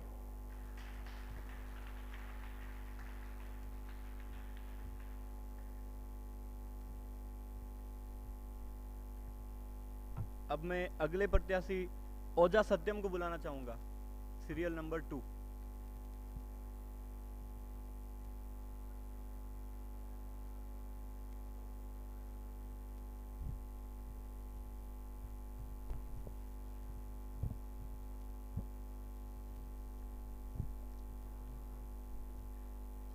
Imagine you wake up in the morning and you saw your leaders are in jail. Your voice are no still longer matter, and your evening is like scary. That was not a movie. That was India during emergency. During June 1975 to May 1977. My dear respected sirs and my dear delegates, good evening. This is Satyam Oja. वो 1975 की काली रात 25 जून, जब हमारे भारत की तत्कालीन प्रधानमंत्री इंदिरा गांधी जी ने भारत में इमरजेंसी की घोषणा की, हमारे प्रेस की आवाज़ तक हमें सुनाई देने बंद हो गई। हमारे भारत में चिड़ियों की चड़चड़ाहट अचानक से बढ़ने लगी। मैं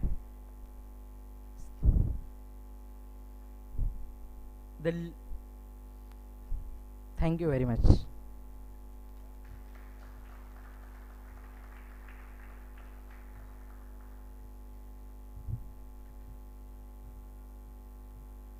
Our next participant is Meet Lavtura.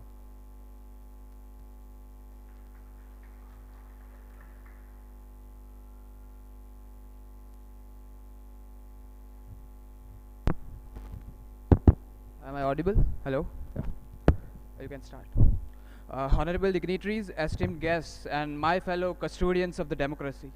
I am Meet Lavtuka, a student of economics from University of Hyderabad. As a student of economics, I generally study public finance, public policy, and how public power works in the democracy. But before start, what I need to see is that what history has taught us is more powerful than what we study in textbooks. And let me get back to a story where a journalist waking up in Delhi on 26th June 1975, he writes up his article and sends it to the press media.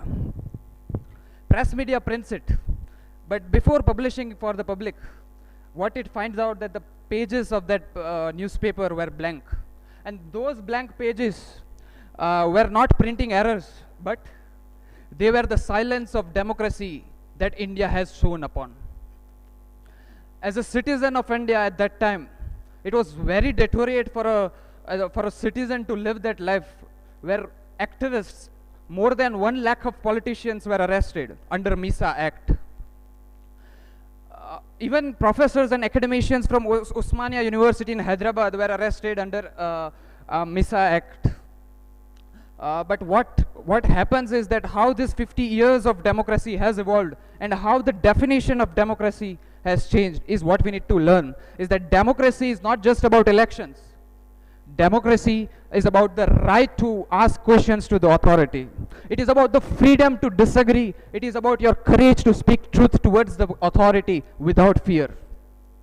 And personally, what this chapter in the history has taught us, I would stage up into three lessons what I have learned. And the first lesson is that institution must always be stronger than individuals. No leaders, no power could be more upon what or above the constitution. Second, freedom could not go upon. It needs to be flow continuously. It could no one can take your freedom. And third, which is the most important one, the ultimate guidance of the democracy is us, is the citizen, and that we all need to remind of us. I also personally want to tell everyone that constitution does not write, has written our right, sorry. Parliament debates on our right. Judiciary interpret our rights. But what is more important is that the simple principle is about the conscience of the citizen who has developed this right. I will conclude my speech by saying a statement that we all should remember and should remember as a citizen of India, that democracy does not die. Please remember, democracy does not die when power becomes strong. It dies when we as the citizen or we as the citizens will become silent. Thank you, Jai Hind.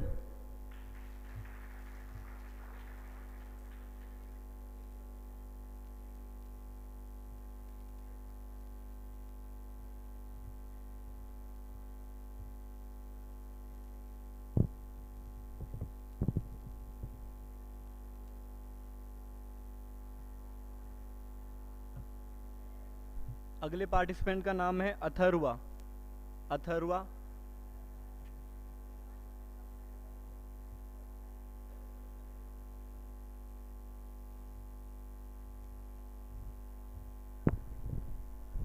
Hello, hello. 3, 2, 1. On 26 January 1950, India gave itself a constitution, a document that promised equality, liberty, and democracy to more than 350 million people. But little did the makers of constitution know that just within 25 years of its making, its core foundational value will be put on a test. On 25th June 1975, President Fakhruddin Ali Ahmed, on the advice of Prime Minister Indira Gandhi, announced national emergency, invoking Article 352, a single act that reduced our foundational values to mere paperweight on desks. Article 19, which guaranteed us freedom of speech and expression, was reduced when newspapers were censored and 60 crore Indians were denied of information access. Article 32, right to constitutional remedies, as called by Baba Sahib Ambedkar to be the heart and soul of Indian constitution, was silenced when people could no longer approach court to safeguard their own freedom. Democracy itself was put behind bar when leaders like Jayaprakash Narayan and Atal Bihari Vajpayee were arrested along with 1 lakh plus activists. It wouldn't be wrong to compare it with global events to understand its seriousness when in Germany, Hitler used the fire of decree in 1933 to arrest 10,000 plus political opponents, when in Pakistan, Zia-ul-Haq imposed martial law and banned elections. But, as Atal Bihari Vajpayee said, बाधाएं आती है आए घिरे प्रलय की घनघोर घटाए, हार नहीं मानूंगा रार नहीं ठानूंगा, काल के कपाल पर लिखता मिटाता हूँ. These lines truly represent India's democratic spirit, because after 50 years, when our democratic values were being tested, India stands as world's largest and one of the most resilient democracies. India stands in top 15 democratic index, top 14 global innovation index, and conducts largest election in the human history with more than 1 billion voters. But we need to learn a few lessons. First, our institutions must remain independent. The judiciary and the media shall never become subordinate of political powers. Second, civil liberties must always be protected. Third, citizens must remain vigilant, because democracies are not protected by the laws. They are protected by the willingness of citizens to question the power, by willingness of citizens to defend their own rights. And fourth, power must always be accountable to the Constitution, because no party, no leader, and no government are bigger than the Constitution of India. At last, again remembering Vajpayee ji, सरकारें आएगी जाएगी, पार्टियां बनेगी बिगड़ेगी, ये देश रहना चाहिए, इस देश का लोकतंत्र रहना चाहिए. We are mother of democracies. Our Vedas gave sabhas and samitis. So let us all protect our constitutional rights. Let us all protect our constitutional values, and let our values guide us the way forward. Thank you.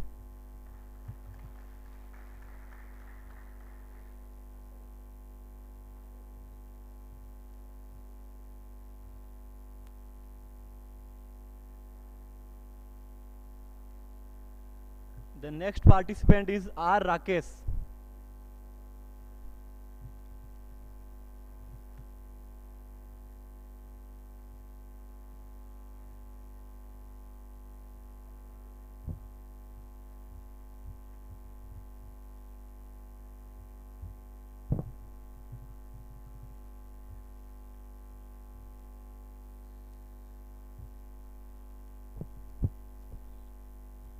Good afternoon, respected dignitaries, my fellow mates. I am R. Rakesh from CMR Institute of Technology. I am MY Bharat volunteer. Awake youth, awake democracy, the future of India lies in our voice. So, stethoscopy leads to what? The 21 months of escalation of India declared on June 25th, 1975, and lasted until March 21st, 1977, which was declared by PM Srimati Indira Gandhi, which was under the article of 352, and these were the several reasons like political and social. Coming to political reasons, the political reasons are the Allahabad High Court was found that Srimati Indira Gandhi guilty in the electoral malpractice in the year 1975, which leads the Treden in the as a position of PM. And coming to opposition protest, the opposition protest is the opposition mass protest was led by Jay Prakash Narayan sir, which was requested that PM Indira Gandhi to raising PM Indira Gandhi to step down as a PM. So coming to which the period in the during emergency, which the emergency time where the youth were encouraged and supported the protest to restore the democracy and which leads to a good India. So at last I conclude that యువత అవగాహనతో బాధ్యతతో ముందుకు వస్తే ప్రజాస్వామ్యం మరింత బలపడుతుంది. యువత చేతుల్లోనే వికసిత్ భారత్ భవిష్యత్తు ఉంది. Thank you.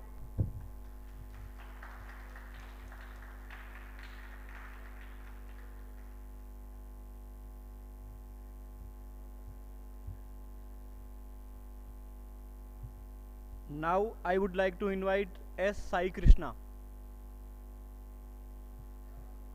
S. Sai Krishna.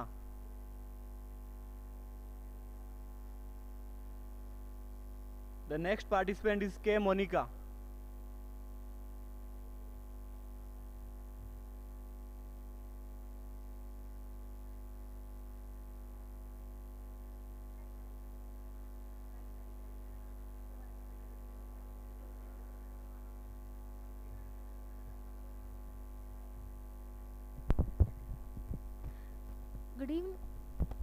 Good evening, respected chairperson, honorable judges, and my dear young parliamentarians. I am Monica from CMR Institute of Technology. Today, I stand before you to speak a very important chapter of India's history, that is, the emergency of 1975. Exactly 50 years ago, India has faced the most challenging part of the history, that is, the emergency of 1975. It occurred on June 25th, 1975. During this period, many fundamental rights were suspended. Politicians, leaders were arrested, and press were restricted. India is known for largest democratic country, but during this time, many acts, right to speak, right to question, and participate in governments were temporarily taken. So, however, history is not only about mistakes. We can also learn that from mistakes. The main lessons are, the first one is democracy.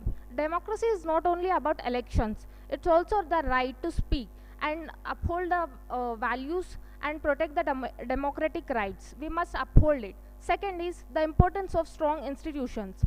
Institutions like judiciary, press, and parliaments act as safeguards. We must protect them with no cost. And third is democracy. When people come together, when elections were reconducted in 1977, all people came together and re-elected. This is how, when all people come together, we can uphold the justice. This thing happens. So I request all of you to protect this. As a young generation of the future, as the future of this India, we must protect them and we must uphold the justice. I sincerely request all the parliamentarians and all the young people to uphold the justice and protect our country and let not this mistake happen again. Thank you. Jai Hind.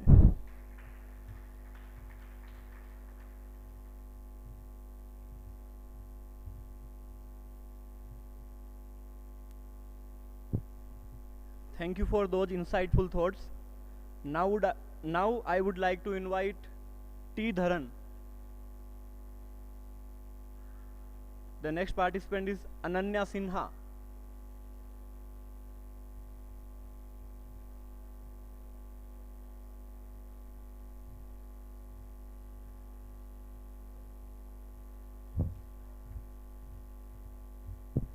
Andarki Namaskaram. Good afternoon, everyone. I am Ananya Sinha from Nizam College, Hyderabad, NSS Unit 3.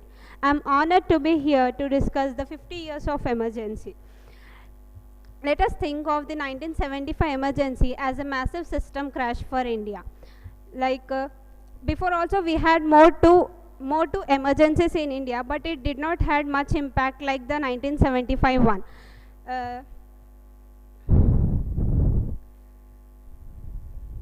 here. Here are rights, that is Article 19 was restricted under Article 358 by imposing the Article 352.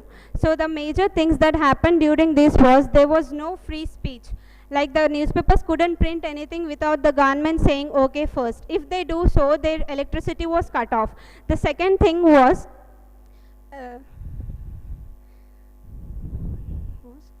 No free मतलब अगर police हमें गिरफ्तार कर भी देती थी तो हमें क्यों पूछने का अधिकार नहीं था.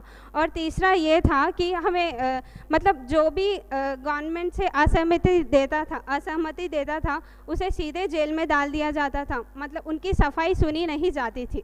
इससे हमें 3 लेसन मतलब बहुत सारे लेसन्स मिले हैं, लेकिन इसमें से मैं कुछ शेयर करना चाहती हूँ.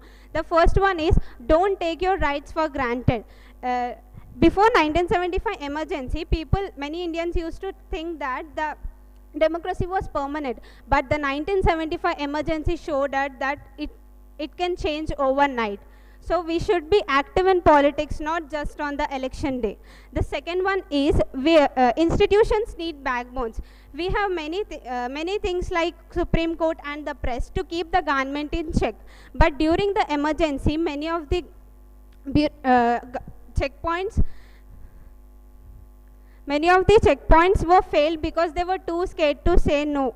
So I would like to conclude it like we are reminding this 50th anniversary, 50th year, sorry.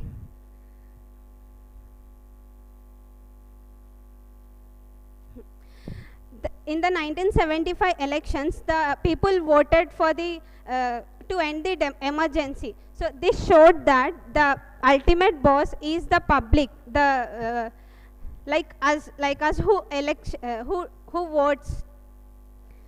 Thank you. Dhanyavad.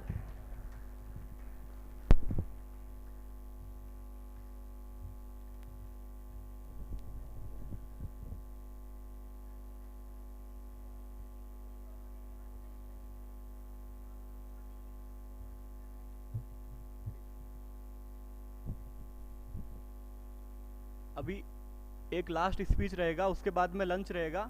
बाकी आगे के जो पार्टिसिपेंट्स हैं उनका स्पीच लंच के बाद में रहेगा. अब मैं सरोज जया को बुलाना चाहूँगा. Saroj Jaya. Saroj.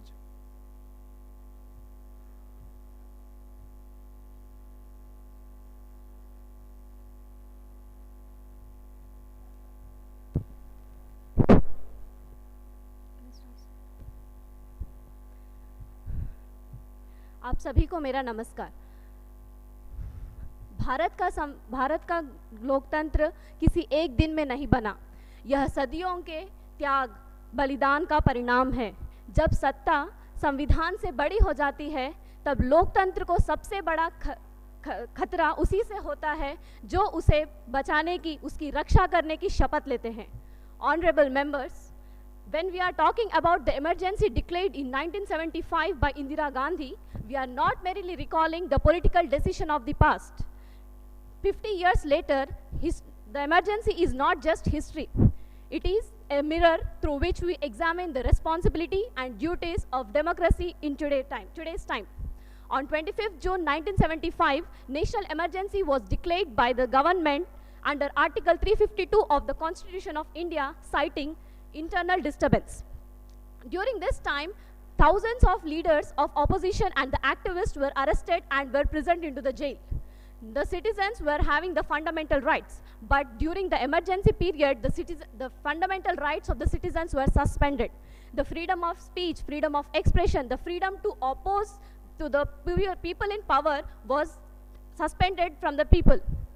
During this time, it was the darkest phase of the Indian history. Why? Because the Sanjay Gandhi campaign was about the forced sterilization. You can't do anything in the name of development, because they thought that population control may lead to development. But forced sterilization caused to large scale of deaths in the country. And also the The political activists and the opposition leaders like Jayaprakash Narayan, Atal Bihari Vajpayee, Lalu Prasad Yadav, Mulayam Singh Yadav were present, and they were just present just because they were disagreeing with the government. Also,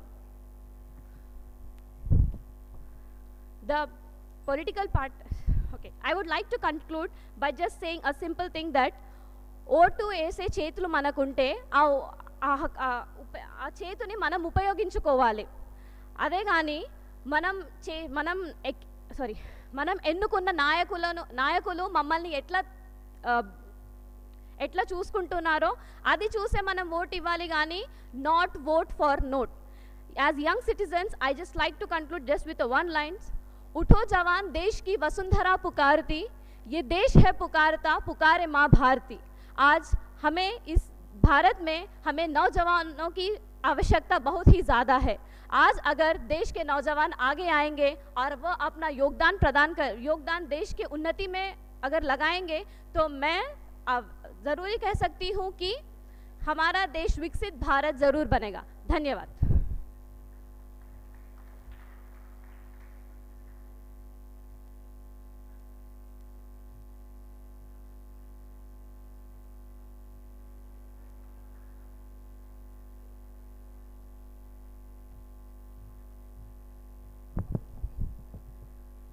so all participants, अभी हमारे 10 participants का ही complete हुआ है. बाकी के participants को continue करने से पहले हम लंच ब्रेक लेंगे, जिसके लिए आपको हमारे वॉलंटियर को फॉलोअप करना है. तो आफ्टर लंच ब्रेक सिर्फ हाफ एन आवर के लिए होगा. So after half an hour हम लोग फिर से दोबारा इसी हॉल में असेंबल होंगे. तो आप सभी पार्टिसिपेंट से मेरी रिक्वेस्ट है कि आप लोग प्लीज़ लंच के लिए आ जाइए. लंच करने के बाद with in half an hour आपको दोबारा से फिर से इसी ऑडिटोरियम में आना है, गैदर होना है, ताकि हम लोग आगे के कार्यक्रम को कंटिन्यू कर पाए और टाइमली जो है आप लोगों का रिजल्ट जो है हम अनाउंस कर पाए. तो आप लोग प्लीज़ अभी लंच के लिए प्रस्थान कीजिए.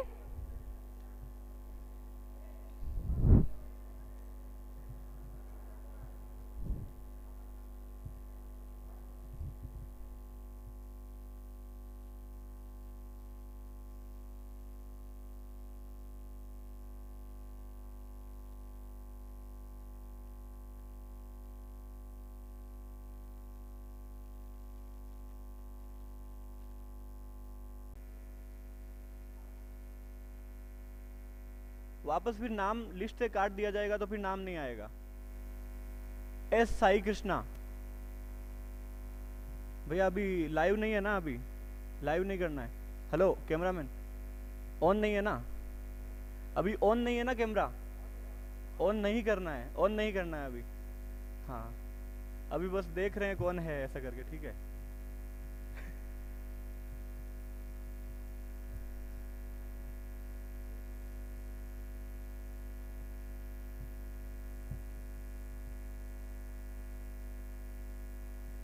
एस रुथिक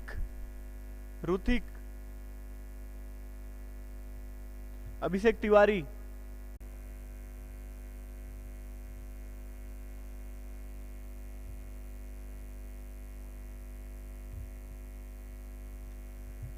जो एनएसएस वॉलंटियर्स है यहाँ पे, जो आपके साथी यहाँ पे जो बेल पे बैठे थे उनको बुला के लेके आइए. एनएसएस वॉलंटियर्स, इस कैंपस के जो एनएसएस वॉलंटियर्स है जो बेल पे जो वॉलंटियरिंग कर रहे थे उनको बुला के लेके आ जाइए जल्दी से.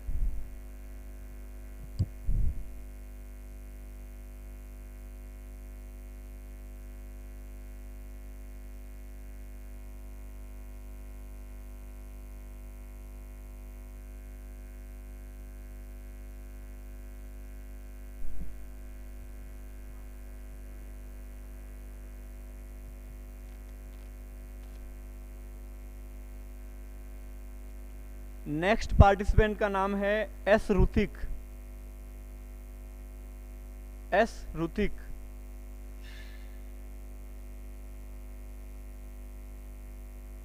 अभिषेक तिवारी.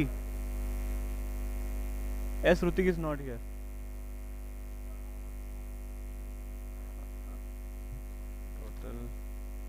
Around 25. Okay. हाँ हाँ सब नहीं दिख रहे हैं।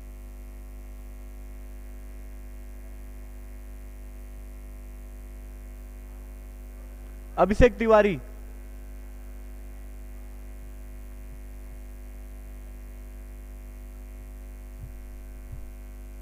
जो अन्य पार्टिसिपेंट है उन सभी से निवेदन है कि जब तक सेशन पूरा नहीं हो और रिजल्ट नहीं बताया जाए तब तक नहीं जाएंगे, यहाँ बने रहे साथ में। धन्यवाद।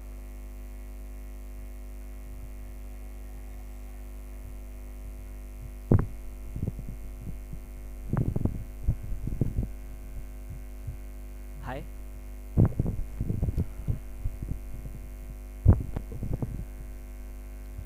Hi, hi, good evening sir, good evening ma'am, good evening everyone. मैं अभिषेक तिवारी आज विकसित भारत यूथ पार्लियामेंट 2026 का एक छोटा सा हिस्सा बनकर आया हूँ। आज हम नेशनल इमरजेंसी जो हमारे देश में आज से 50 वर्ष पूर्व जो हमारे इतिहास का एक काला धब्बा जो हमारे इतिहास पे लगा था उस पर चर्चा करने आया हूँ। जो नेशनल इमरजेंसी लगाई गई थी 25 जून 1975 से लेकर 21 मार्च 1977 तक, ये 21 महीनों का काला समय, 21 महीनों का लंबा समय हमारे देश में हमारे देश की जनता के लिए बहुत पीड़ादायक रहा। एवं हमारे देश में जो ऑपोजिशंस के लीडर्स थे, लोग थे, उनको उनके इच्छा के खिलाफ उन्हें जेल में डाल दिया गया, उनका स्टरलाइजेशन किया गया, नसबंदी कर दी गई, मीडिया पर सेंसरशिप लगा दी गई। ऐसे कई ऐसे गलत काम हुए। उसके बाद में लेकिन कहते हैं ना, रात कितनी भी लंबी हो सवेरा ज़रूर होता है।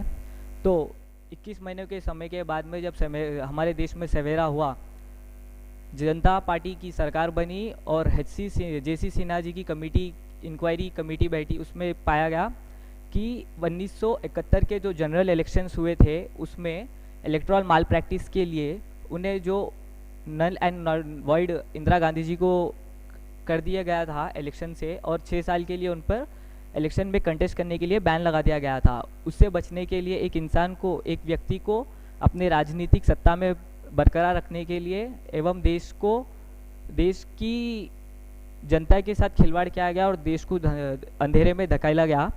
आज के समय में ऐसा हमें ये सीख मिलती है उससे कि अगर किसी एक इंसान या किसी एक पक्ष के पास पूरी अगर पावर आ जाए, कंसंट्रेशन ऑफ पावर अगर एक सिंगल पर्सन या सिंगल पार्टी के पास रहे तो ये बहुत अपने लिए प्रॉब्लम क्रिएट करेगी। इससे पावर का मिसयूज़ होगा। लॉ में जैसे उन्होंने 42nd कॉन्स्टिट्यूशनल अमेंडमेंट एक्ट किए थे, चेंजेस किए थे अनलॉफुल, वैसे कई गलत एक्ट होंगे।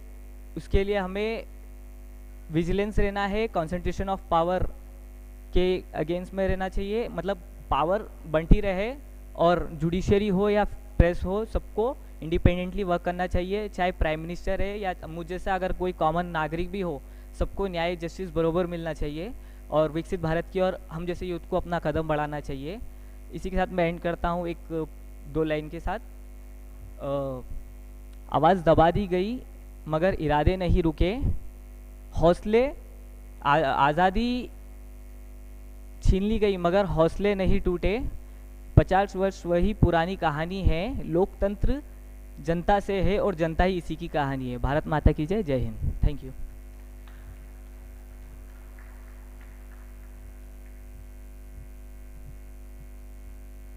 Thank you, Abhishek.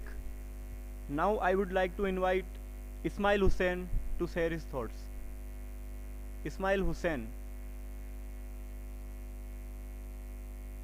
The next participant is Asrit.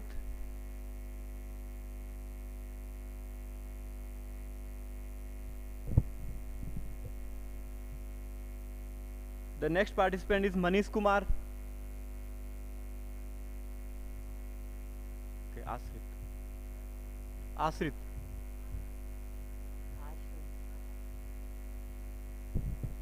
Am I audible?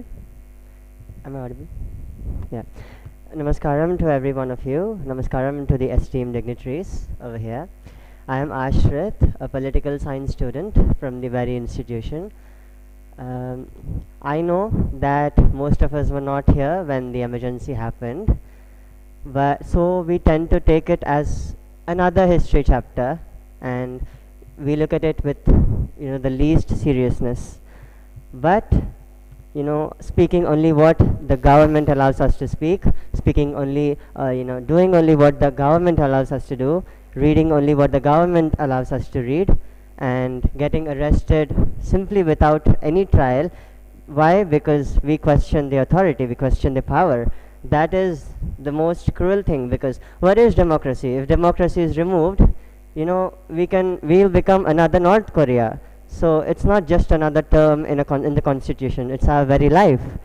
So the constitution was made to protect the people of the nation, to protect the democracy. But look at the irony. The very provisions of the constitution were used to suspend the democracy during the emergency. And more disheartening are the courts. In a democracy, when our rights get violated, we go to the courts. So now what happens if even the courts give up on us? If the courts can't even enforce the right to live? That's very sad, right?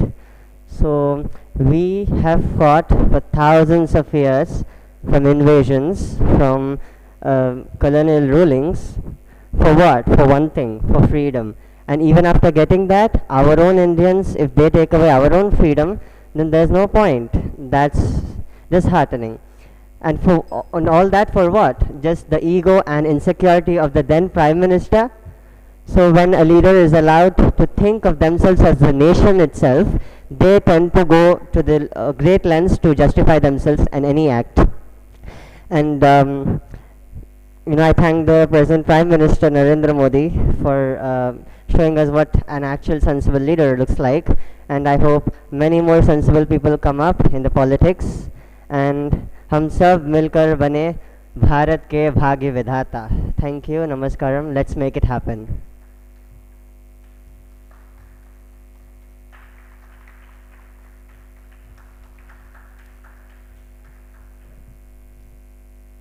Thank you, Asrit. The next participant is Manish Kumar. Manish Kumar.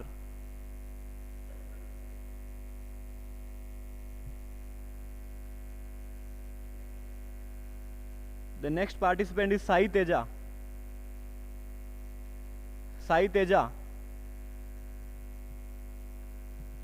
T. Nikita. T. Nikita.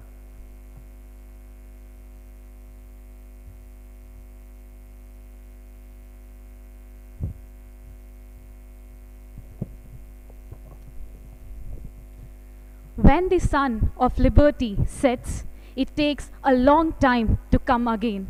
This was said by J.P. Narayan at a time when the world's largest democracy went silent. With this, a very happy evening to all my dear brothers and sisters present here. I'm T. Nikita, and I stand before you to speak on the topic 50 Years of Emergency, Lessons for Indian Democracy. The emergency from 25th June 1975 to March 21st, 1977 is considered to be the darkest hour in the history of free India. This single mistake has changed the course of Indian democracy. Yes. For 21 months, the democratic rights, the civil rights and liberties were suspended. The political dissent was crushed and the constitution was damaged. In 1971 victory, India didn't achieve stability and peace. The economy was reeling under war's expenses. Global oil pressure, corruption, joblessness all triggered the mass discontent. And that led to the students' movement in Gujarat, which toppled the government. In Bihar, a new revolution started by J.P. Narayan, which called for total revolution. And the path-breaking movement was the Allahabad High Court convicted the Prime Minister for electoral malpractice and sentenced 6 years from contesting in the elections. All these instances made the President of India, Fakhruddin Ali Ahmed, to declare national emergency under Article 352, inciting internal disturbance that suspended the fundamental rights, the censorship on press, the political parties of opposition was arrested, and more than 1 lakh people were sent to jail. And apart from these, 5 amendment acts, 42 ordinances, and the most infamous one is the 42nd Amendment Act, the most infamous, which gave the Parliament the right to crush and devoid us for judicial review. The federal structure became toothless, and the poor people were being forcibly sterilized. My dear brothers and sisters, and 1 year Lok Sabha term was being expanded. By finally in 1977, the emergency was being lifted and elections were being called. Today, emergency is not just history. It's a warning sign that shows how fragile our democracy is. Apart from this, we the people of India must recognize the signs of authoritarianism. Let us be a generation which not only enjoys or inherits the freedom, but also earn it in every single day. Because the history has already shown us that liberty can only be raised only when we realize that we never set it down. Thank you. Jai Hind.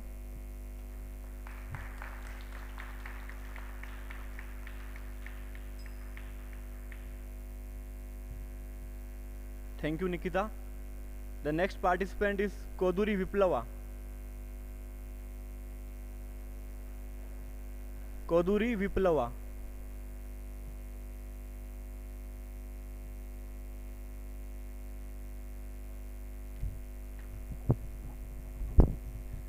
जब आंखों पर पट्टी है और जब आंखों पर पट्टी हो और जुबान पर ताले, तब एहसास होते हैं कि आज़ादी की कीमत क्या है। याद रखिए, लोकतंत्र सिर्फ एक व्यवस्था नहीं, एक संस्कार है। नमस्कार, I am Kodar Viplava from Hyderabad. 50 years ago, the lights of the Parliament House didn't just dim, they flickered on the edge of extinction. For 21 long months, the mother of democracy was forced into suffocating silence.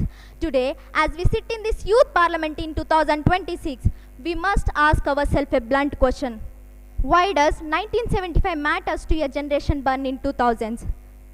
It matters because the emergency was not just a political event. It was a stress test for the Indian soul. It was a moment that proved our Indian constitution is not just a book of laws, but a shield that only works when we have a courage to solve it. From the dark chapter, we harvest 3 non-negotiable truths for the future. The first one is, rights are not gifts. We often fall into the trap of thinking that freedoms are granted by the government, but they are not. They are inherent to our birth as Indians. The moment we believe economic progress is more important than the personal freedom, we risk losing both. A Viksit Bharat cannot be built on the hands of silence and fearful citizens. It can be only built on the backs of fearless citizens and bold dreamers. The second one is the power of common man. Freedom emergency didn't end because of the foreign interventions or elite negotiations. It ended because of the ordinary Indian, the farmers in the fields, the student in the street, and the laborer in the factory decided that their dignity was not for sale. That is the power of ballot. As we march towards 2047, let us never underestimate the silent wisdom of every Indian voter. And the third one is, democracy is a daily practice. Freedom is never more than one generation away from the extinction. We didn't pass it to our children by our bloodstream, but it must be fought for and protected by every new generation. If we are indifferent in small injustices we see today, we are effectively paving the road for the grand tragedies of tomorrow. Ladies and gentlemen, as we celebrate the 50th anniversary of resilience, let it be the reminder, a developed India is not solely measured by the skyscrapers, GDP figures, high-speed rails. A true developed India is where every citizen, regardless of their background, can stand tall, speak the truth without fear, and hold the head high in the light of liberty. As the line says, Jan Jan ki bhagidari, Viksit Bharat ki tayari. Let's work together to create a brighter future for India. Jai Hind, Jai Bharat.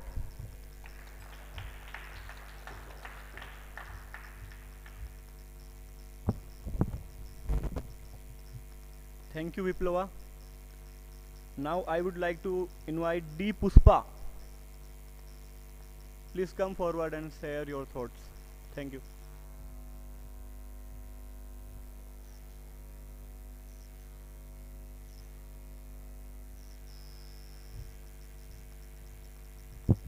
Respected judges and youth parliament members, all of you good afternoon. This is Pushpa from Nizam College.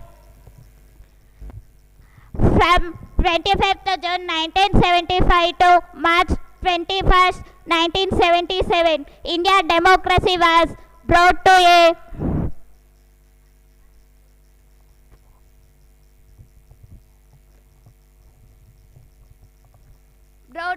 brought to a grinding halt. Then Prime Minister Indira Gandhi declared emergency, suspended fundamental rights and jailing the opposition leaders. What followed was a 21 months clampdown.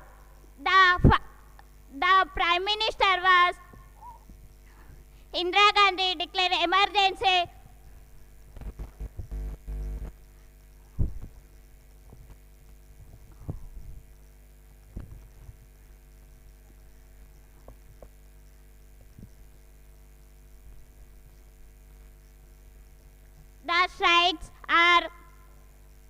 The opposition leaders are arrested, point like Jaiprakash Narayanan,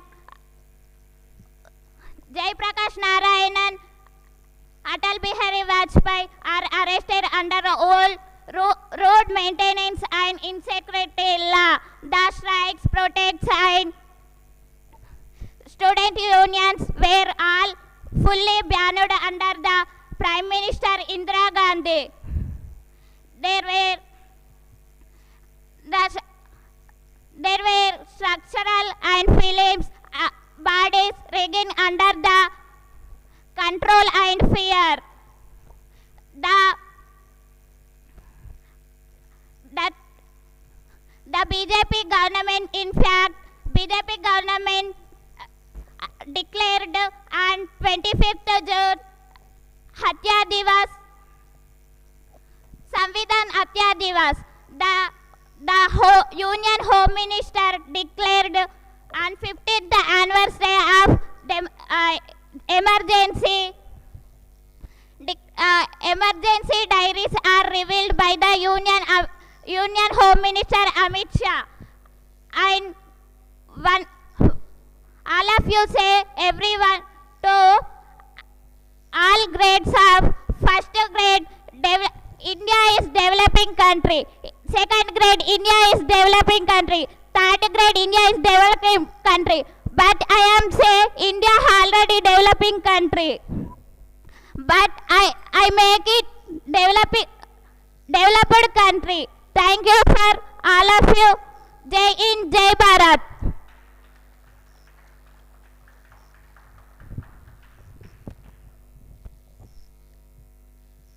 Thank you, Puspa. Now I would like to invite B. Aslesa. Please come forward and share your thoughts. Thank you. B. Aslesa.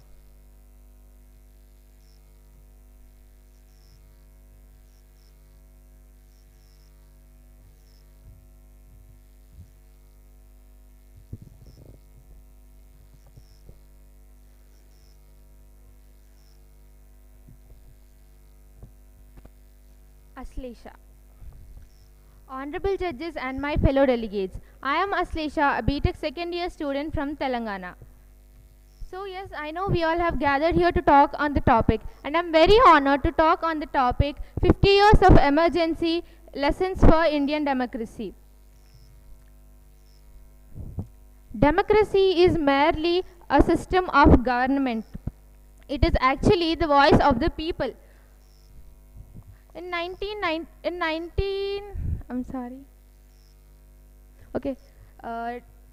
Indira Gandhi was ruling, the emergency period has happened.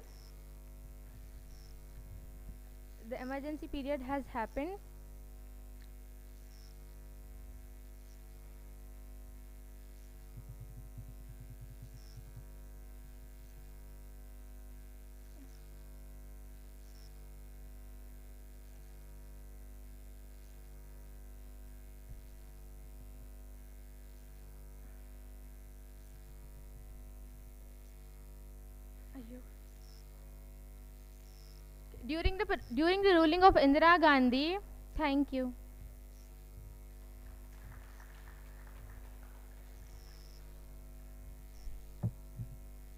Thank you, Aslesha. Now I would like to invite K. Bhavya. K. Bhavya.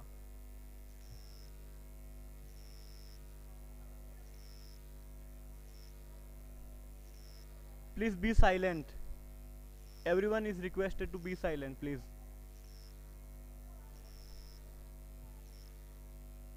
Spurti Reddy. Spurti Reddy, please come forward and share your thoughts, please. Thank you. Spurti Reddy. Spurti Reddy.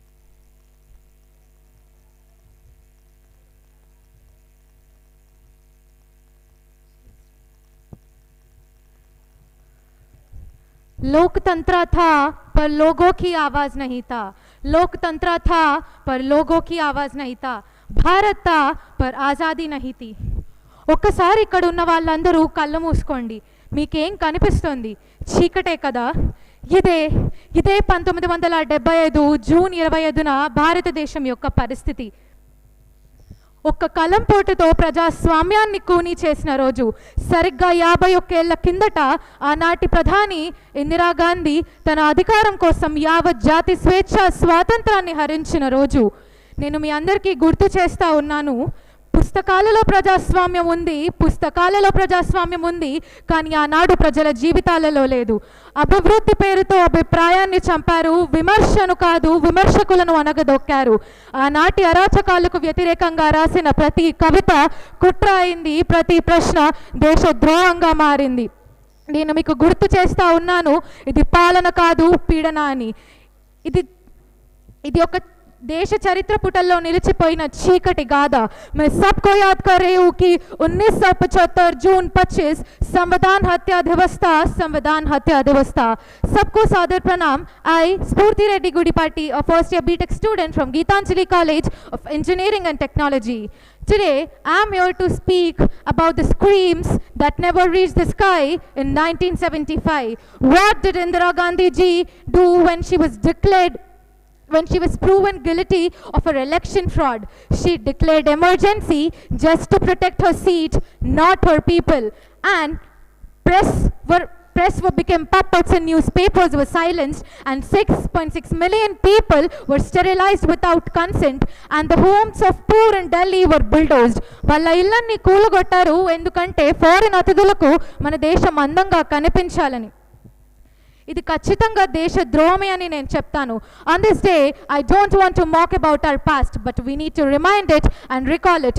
I agree, emergency was a crime, but Viksit Bharat under the leadership of Narendra Modi ji will only be the justice. And I would like to say that from Ayurveda to artificial intelligence, and from bullock carts to bullet trains, from coins to QR codes, from chanting mantras in forests to make in India factories. This is not new India, this is now India, and this is India for you. Jai Hind, Jai Bharat. Bharat Mata ki.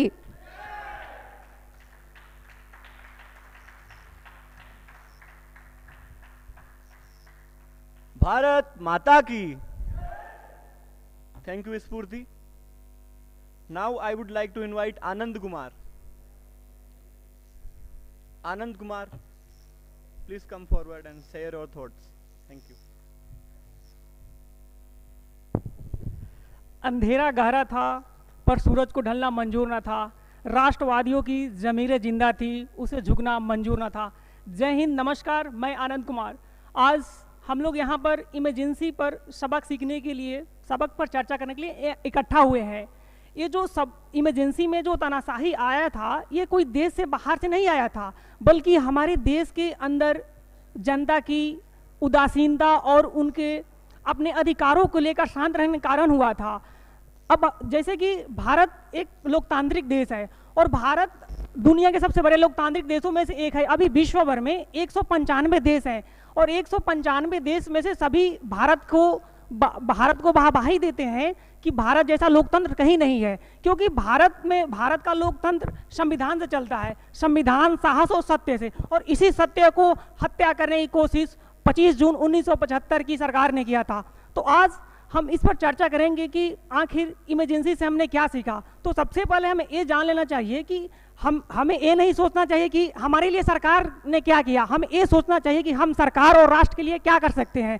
तो सरकार से सवालें होनी चाहिए।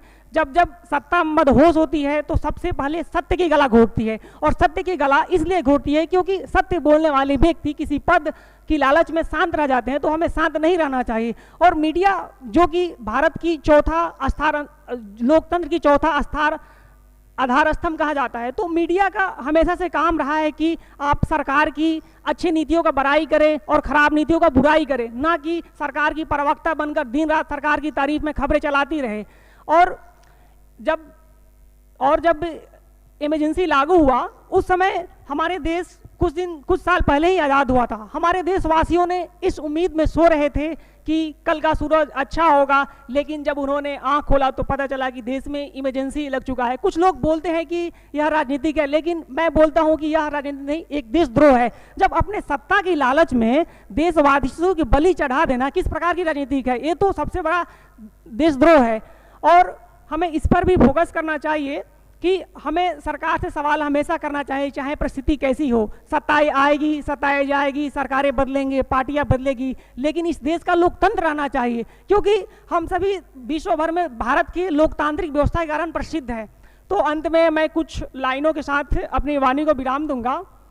सिंहासन की क्या औकात जो जनगण मन को बांध सके, सत्ता की क्या औकात जो राष्ट्र भक्तों की वाणी को साध सके। जब जब सत्ता ने मदहोश हुई है, जनता ने सबक सिखाई है। भारत की इस पवित्र भूमि को बलिदानियों ने अपने खून से सजाई है। जय हिंद, जय Bharat.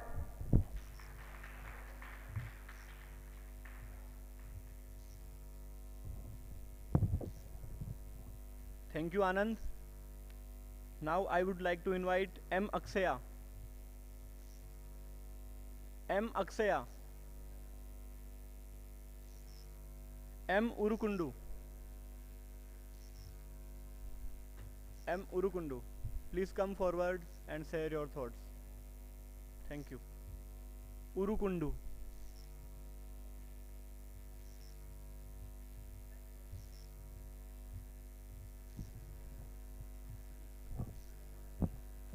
Urukundu.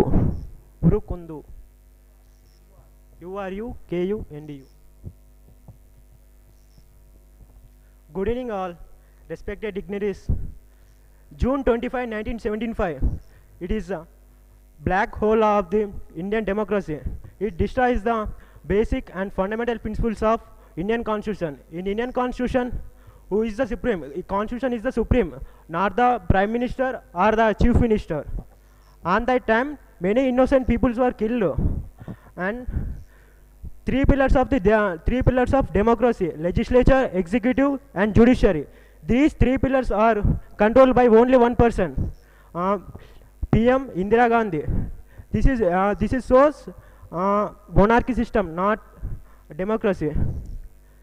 And, it extends almost 21 months. 21 months. So, PM Indira Gandhi was imposed national emergency by the Article 352 and by the advisory of President Fakhruddin Ali. It shows arrogance of one person. One arrogance is destroys all the nation. It destroys all the nation. Okay. Destroys the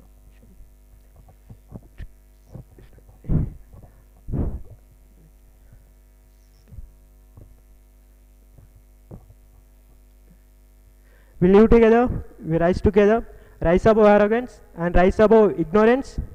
Jai Hind and Jai Bharat, Bharat Mata ki Jai.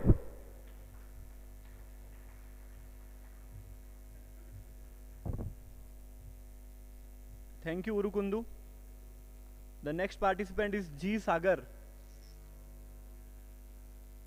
G. Sagar. Please come forward and share your thoughts. G. Sagar. Thank you.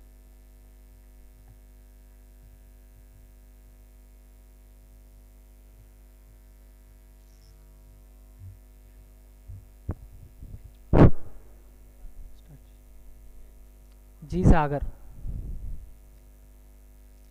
అందరికీ నమస్కారం. వేదిక మీద ఉన్నటువంటి పెద్దలందరికీ, నాతోటి విద్యార్థులందరికీ కూడా నా హృదయపూర్వక నమస్కారాలు. భారతదేశం ఒక ఆధ్యాత్మిక దేశం, ప్రజా సౌమ్యంతో కూడుకున్నటువంటి దేశం. ఈ దేశ చరిత్రలో 1975 నుండి 1977 వరకు దాదాపు 21 నెలల పాటు ఆధ్యాత్మిక చీకటిని చూస్తూ మన దేశం చాలా నష్టపోయింది. ఆనాటి పాలకురాలైనటువంటి ప్రధానమంత్రి శ్రీమతి ఇందిరాగాంధీ గారు ఆమె యొక్క సీట్ని కాపాడుకోవడానికి చేసినటువంటి ఒక అటెంప్ట్గా దీన్ని భావించవచ్చు. 1977లో జరిగినటువంటి సార్వత్రిక ఎన్నికల్లో శ్రీమతి ఇందిరాగాంధీ గారు 352 ఎంపీ సీట్లతో గవర్నమెంట్ని ఫామ్ చేశారు. దాని తర్వాత అదే ఎన్నికల్లో ప్రతిపక్షంగా పోటీ చేసినటువంటి రాజ్ నారాయణ గారు ఎన్నికల్లో అవినీతి జరిగిందని దేశం రెండవ అత్యున్నత కోర్టు అయినటువంటి అలహాబాద్ కోర్టులో పిటిషన్ వేయడం జరిగింది. దాన్ని విచారించినటువంటి అలహాబాద్ కోర్ట్ ఆ కేసు అంతా కూడా అవినీతి జరిగిందని విచారణ చేసి ఇందిరాగాంధీ ఒక పదవిని రద్దు చేయాలి అని తీర్పిచ్చింది. తీర్పిచ్చిన 2 రోజుల్లోనే జూన్ 25, 1975లో రాష్ట్రపతి అయినటువంటి ఫక్రుద్దీన్తో కలిసి ఎమర్జెన్సీ పాలనను విధించారు. ఎమర్జెన్సీ పాలన అనేది ప్రపంచ దేశాల్లో అన్ని రాజ్యాంగాల్లో ఉన్నటువంటి ఆర్టికల్. ఎమర్జెన్సీ వచ్చినప్పుడు మానవుల యొక్క హక్కులను ఏ విధంగా భంగం కలిగించకుండా చేస్తారు. కానీ మన దేశంలో ప్రింట్ మీడియా వాళ్ళకు కూడా పర్మిషన్ ఇవ్వకుండా ప్రతి పత్రికా ప్రకటన మీద సెన్సార్ బోర్డు విధించి రాజకీయ నాయకులు ఎవరైతే ప్రభుత్వానికి వ్యతిరేకంగా వ్యవహరించారో అందరినీ కూడా దాదాపు 1000 మంది రాజకీయ నాయకుల్ని జైలు జీవితంలో పెట్టారు. అలా పెట్టినప్పటికీ ఇందిరాగాంధీ పాలన 1977లో మార్చి 21కి ఆంక్షని వేసిన తర్వాత మళ్ళీ ఎన్నికల్లో ప్రజలు ఒక ప్రజాస్వామ్య ప్రభుత్వాన్ని ఎన్నుకున్నారు. దీని నుంచి మనం నేర్చుకోవాల్సింది ఏంటంటే పాలకులు మారుతున్న కొద్దీ వ్యవస్థలు ఇలాగే ఉంటాయని చెప్పలేం. కాబట్టి ప్రతి పౌరుడు కూడా వాళ్ళ ఫండమెంటల్ రైట్స్ని తెలుసుకోవడము, అదేవిధంగా ప్రభుత్వాన్ని ప్రశ్నించడము ఇవన్నీ కూడా చేయాలి. ఎలక్షన్ కమిషన్, జ్యుడిషియరీ డిపార్ట్మెంట్స్ అన్నీ కూడా ప్రభుత్వానికి లోబడి వర్క్ చేయకుండా అన్నీ కూడా ఇండిపెండెంట్గా వర్క్ చేసేటట్టు ఒక విధానం రావాలి. అలా వస్తే ఇండిపెండెంట్గా ఉన్నటువంటి జ్యుడిషియరీస్ అన్నీ కూడా మనకి అనుకూలంగా తీర్పునిస్తాయి. ఇలా మన ప్రజాస్వామ్య దేశాన్ని కాపాడుకోవచ్చు. నాకు ఈ అవకాశం ఇచ్చినటువంటి అందరికీ ధన్యవాదాలు. Thank you.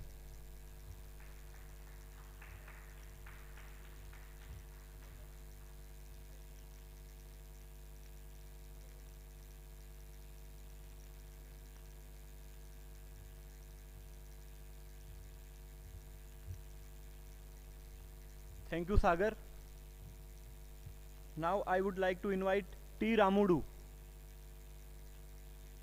T. Ramudu. Thank you.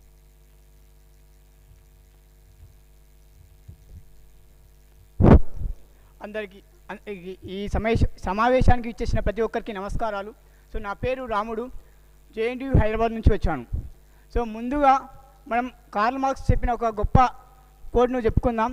ఏంటంటే ఎప్పుడైతే ఇక్కడున్న ప్రజలు అణిచివేతకు దోపిడీకి గురి కావద్దనుకుంటారో, ఎవరైతే గురి కావద్దనుకుంటారో వాళ్ళందరూ అణిచివేత అంటే ఏమిటి, దోపిడీ అంటే ఏమిటి, నిజంగా ఏ విధంగా దోపిడీ జరుగుతుందో తెలుసుకోవాలి. సో ఇలాంటివి తెలుసుకున్నప్పుడే మనం ఆ దోపిడీకి కానీ అణిచివేతకు కానీ అగెన్స్ట్గా పోరాడవచ్చు. సో ముందుగా మనకు 1947లో స్వతంత్రం వచ్చినప్పటికీ నాడు మనకు ఎలాంటి రూల్స్ అనేవి లేవు, ఎలాంటి ప్రణాళికలు లేవు, ఎలాంటి అధికారాలు లేవు. అలాంటి సమయంలో దాదాపు 290 మంది నాయకులు డాక్టర్ బిఆర్ అంబేద్కర్ ఆధ్వర్యంలో రాజ్యాంగాన్ని రచించడం జరిగింది.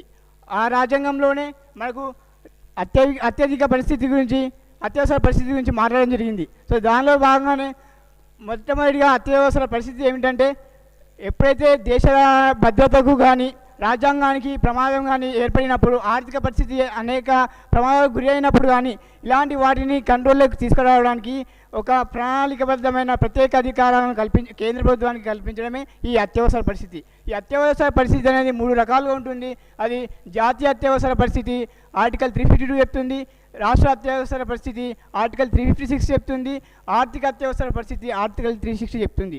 1975లో అర్ధరాత్రి జూన్ 25న ఒక అప్పటి ప్రధానమంత్రి గారు అత్యవసర పరిస్థితిని ఏర్పరచడం జరిగింది. దీనికి కారణం ఏంటి? నాడు జరుగుతున్న అవినీతి వ్యతిరేక ఉద్యమాలు, అలాగే నాడు ప్రభుత్వ వ్యతిరేకత పెరగడం కానీ, అలహాబాద్ హైకోర్టు ఆ రోజు ఇచ్చిన తీర్పు కానీ దానిపై స్టే తీసుకొచ్చిన తర్వాత ఫర్దర్గా సుప్రీంకోర్టు ఇంకా యాక్షన్ తీసుకునే సమయంలోనే వీళ్ళు అత్యవసర పరిస్థితిని ఏర్పరచడం జరిగింది. తీసిన వెంటనే జరిగిన కార్యక్రమాలు ఎంతోమందిని మీసా యాక్ట్ కింద జైల్లో వేయడం జరిగింది. జైల్లో వేసిన తర్వాత అలాగే బలవంతపు కుటుంబ నియంత్రణ ఆపరేషన్లు చేయడం జరిగింది.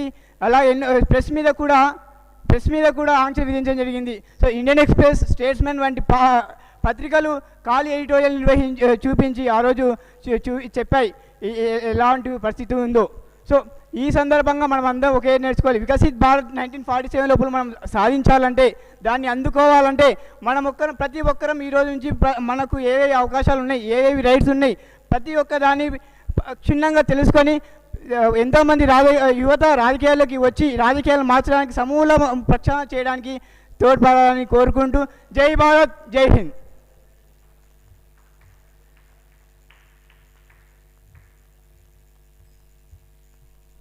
Thank you, Ramudu.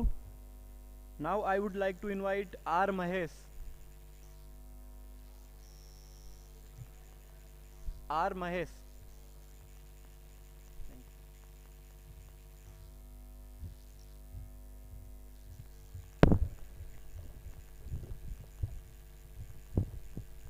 भारत माता की, भारत माता की. A colorful good evening to everyone. I am Ramat Mahesh, studying BA Honors Political Science, second year, Government City College, Napul, Hyderabad. The power of the people is stronger than the people in power, said by Jayaprakash Narayana. A developing country must protect the constitution, freedom, equality. When the citizens are enjoyed this freedom, then we say the democracy is in good way. Let us see, for example, we are in a wall of 4, without any technology, without any sunlight. How can we survive? How many years we can survive? On the 25th June 1975, under Article 355, the Indira Gandhi Prime Minister declared the national emergency. It has a challenging period in this time, and also the many hurdles we faced in that time. After the struggle in many years, and many super leaders, they are arrested in jails of many lakhs of people, and also the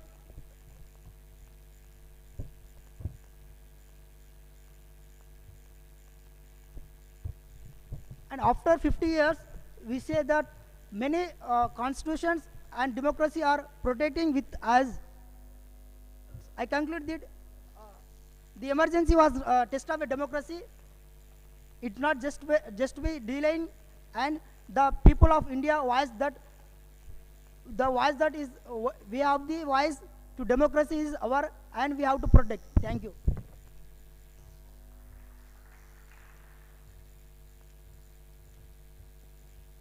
Thank you, Mahesh. Now I would like to invite P. Manuel.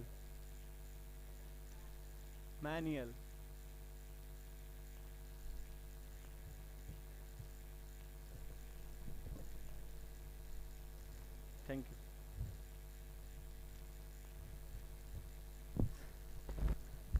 Namaskar, dear chairperson and members of the house. Today we have came here to remember the darkest and the saddest moment of our country. In the year 1975, the world's largest democracy and the light of the world was off. The Allahabad High Court verdicted that the elections were cancelled.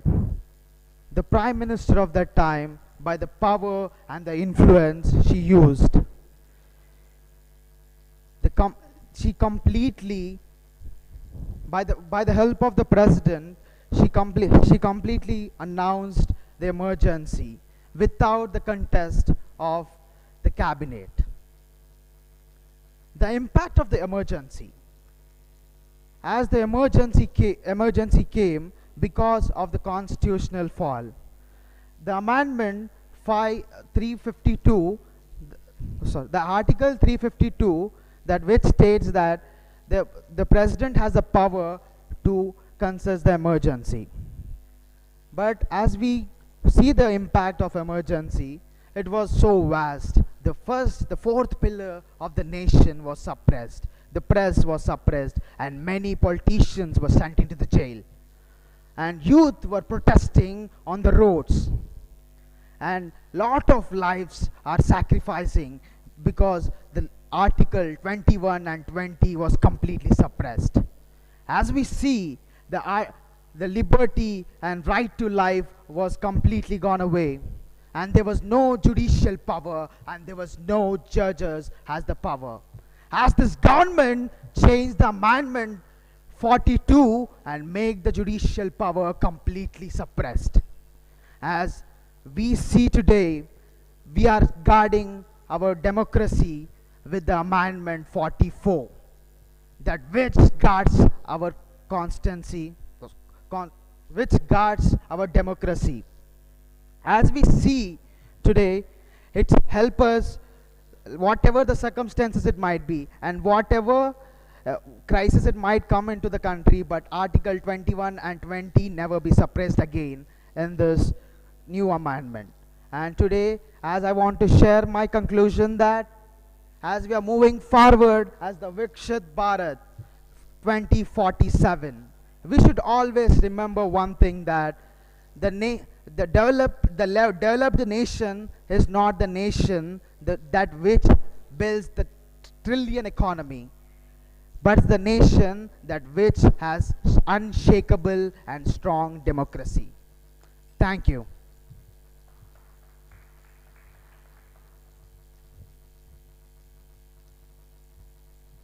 Thank you, Manuel. Now I would like to invite Sai Prasanna. Thank you. Sai Prasanna.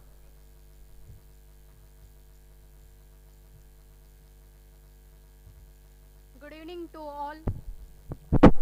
Good evening to all dignitaries and my dear friends and brothers and all elders. Today we are here gathered about the program of Viksit Bharat as part of the Youth Parliament. We all know Youth Parliament is nothing but a parliament with a mixing of youth. We think about that only. But as Viksit Bharat, it is a word that glows in our mind, that Viksit is nothing but the advanced and the developed nation. And as part of the Youth Parliament, we should also focus on the what is the Youth Parliament main theme to conduct the program. As there are many politicians, senior faculty, professors, they are all well known with their knowledges that what to do in an upcoming generation, and they can make their own policies. Why they are inculcating the youth? Because they have to develop the skills, leadership skills in the youth of the India.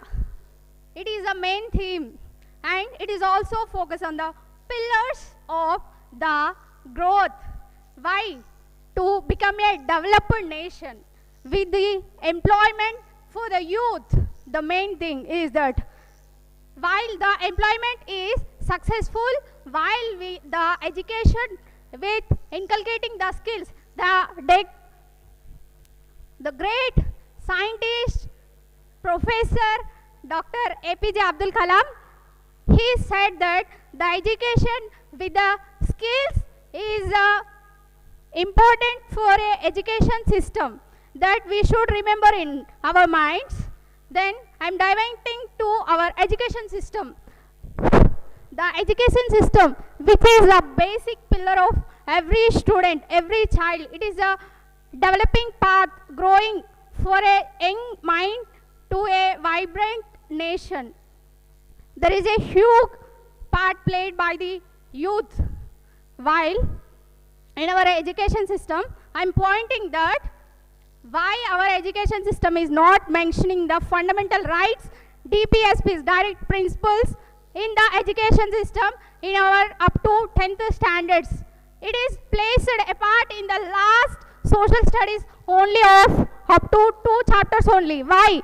Why? Because if we are knowledgeable with the articles or whatever the societal knowledge that we have to ask the questions to them, it is a negative point to them, because when we raise the questions, they are feared. They fear with them. Why? They are dominating. They are becoming dominating.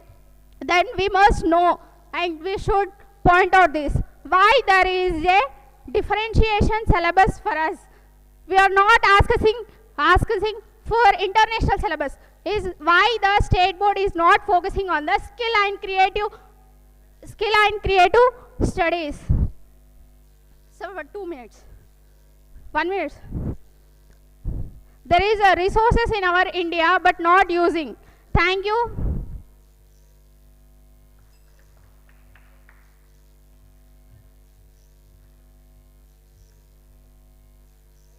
Thank you, Sai Prasanna. Now I would like to invite Akshay. Akshay. Akshay. Yeah. Thank you. Yes, am I audible? Yeah. Honorable Speaker, members of this House, I, Akshay Benihin, rise today to talk on one of the most significant and important, or may I call it, the darkest history of the Indian history. Speaker sir, I'm here to talk about the national emergency which was declared on June 25th, 1975. For nearly 21 months, yes, you heard me right, for nearly 21 months, India faced the horrible, darkest moments ever in the history of India. The freedom of speech was restricted. The opposition leaders were jailed. And guess what? The fundamental rights of people were unprecedentedly suspended. This is purely against the Constitution of India, for which our freedom fighters have toiled very much, have put their sweat and blood into it, and have written that Constitution and got freedom from that British, and again have put their power in the hands of somebody who is corrupt. Speaker sir, this teaches this out of lot of burden, this teaches me one simple thing, and let me ask you this question. Everybody here, I request you all to think about this one question. Can democracy truly survive if people remain silent and stop questioning the power? Can I repeat the question? Can democracy truly survive if people stop questioning the power? And the answer is a simple no. Because the basic definition of democracy is of the people, by the people, and yes, for the people. But in 1975, it is of the government, by the government, and for the government. And that caused a lot of catastrophical things. This teaches me two important lessons, Speaker sir. Number one, the importance of strong independent institutions. When I say independent institutions, I mean free press, I mean independent judiciary, I mean active opposition, the strong active oppositions. These are not burdens, these are not something which hinders the governance of the government, but these are the measures which ensure the stability of the of the democracy. Speaker sir, simply democracy is like a lamp, and we are the light bearers. We are the people who protect the democracy. If we don't protect the democracy, the same thing which happened 50 years ago will also happen now. The centralized power which was there in the hands of then Prime Minister Indira Gandhi will also be there in this moment, where if it is not decentralized, if somebody is not there for the accountability of the Prime Minister, the same thing will repeat. As we all know, history merely repeats itself. As a part of Viksit Bharat 2047, I suggest, I recommend, I plead to give a decentralized system and not a centralized system wherein we obey the Prime Minister. Yes, Prime Minister is our head, but Prime Minister also, a citizen of India, should be accountable to a higher authority. Jai Hind. Thank you so much.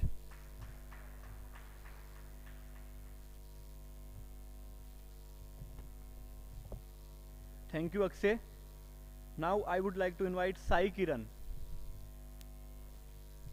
Sai Kiran. Thank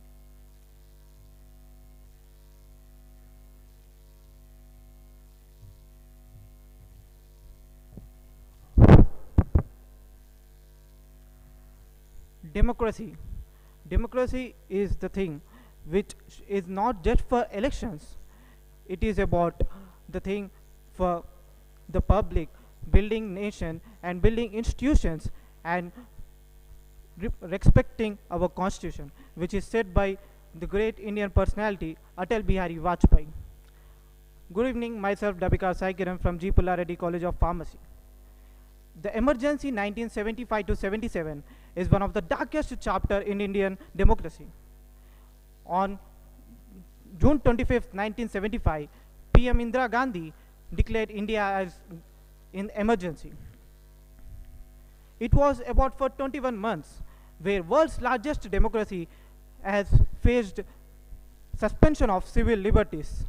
As we know, constitution is the soul and power for the democratic people of India, but not for the power of the political misuse.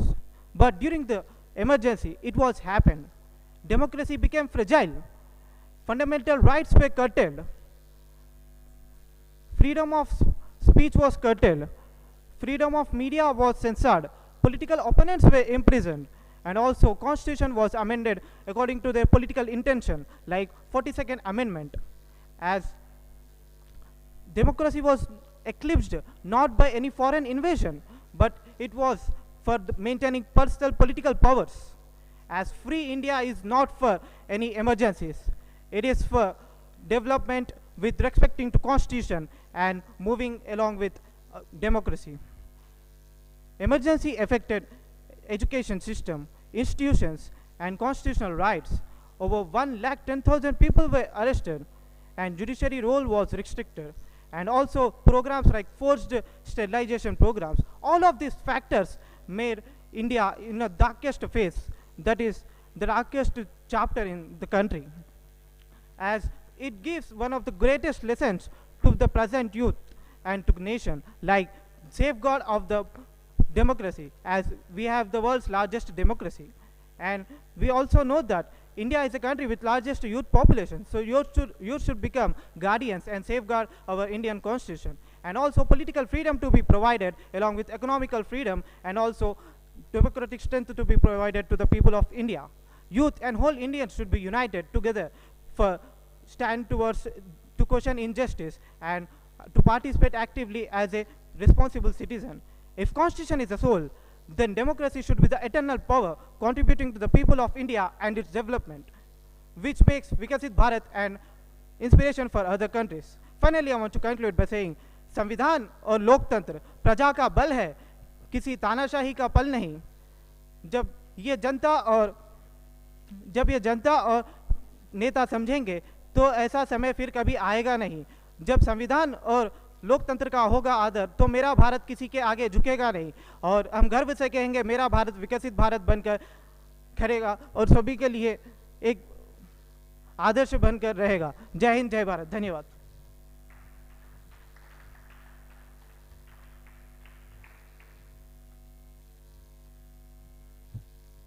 Thank you, Sai Kiran.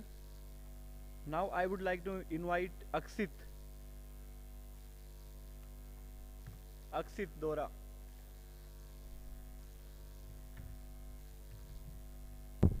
Respected dynamic dignitaries and my dear ignited minds, good evening to everyone. Today, I rise here to speak on a movement that tested the true soul of Indian democracy. That is, before directly diving into what emergency is, let me ask you a question. Can a democratic nation survive when the voice of its citizens was silenced? 50 years ago, India faced this very challenge. On 25th June 1975, the government led by Srimati Indira Gandhi declared national emergency. Civil liberties were suspended. Thousands of opposition leaders like George Fernandez, Atal Bihari Vajpayee and Jayaprakash Narayan were arrested. And also, our fundamental rights were restricted and the newspapers were censored. Imagine a nation where newspaper cannot publish the truth without permission, where criticism is considered as crime and the word freedom is replaced by fear. Emergency was not just a political event, but it was a test to India's democratic spirit. But history is not at all about remembering the facts or mistakes. History is all about learning from them. And the first and foremost lesson that need to be learned from emergency is democracy needs constant vigilance. Democracy is not at all about the elections that are held for every 5 years. Democracy is about the freedom to express our opinions, the freedom to question, the freedom to criticize the government. As Dr. B.R. Ambedkar always quoted, democracy and the constitution of a nation are only as strong as the people who defend them. And second most important lesson is regarding the democratic institutions. During emergency, many of the democratic institutions were kept under immense pressure. It reminds us the fact that judiciary, parliament and other democratic institutions are not merely structures but are the pillars of democracy. When these pillars weaken, the building of democracy can shake. And third most and foremost important lesson came in 1977. The most inspiring lesson came after general elections result in 1977, when elections were finally held and people of India were ready with their final verdict. And the government was voted out and a new government under the leadership of Morarji Desai came to power. This movement proved something extraordinary, that the ultimate power of India does not lie within the rulers, but it lies within the people who choose to vote. My dear brothers and sisters, after 50 years of emergency, we must ask ourselves some questions that, are we really protecting our freedom of speech? Are we really safeguarding our democratic institutions? Are we really ensuring that situations like emergency won't repeat again? Because in the end, democracy does not disappear suddenly, it disappears slowly when people of a nation choose to remain silent. In my conclusion, emergency remains one of the most important lessons that need to be learned from Indian history. It reminds us democracy is not guaranteed forever, it must be protected, strengthened and defended every single day. Let us ensure that the values of equality, justice and freedom help our nation to progress towards the excellence, because in the end, the ultimate guardians of India were the people of India, not the government. Jai Hind, thank you.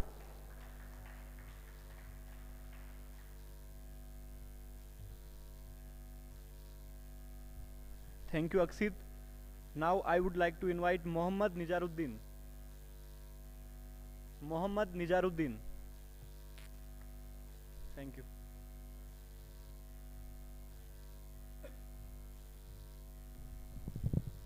Honorable jury, good afternoon everyone.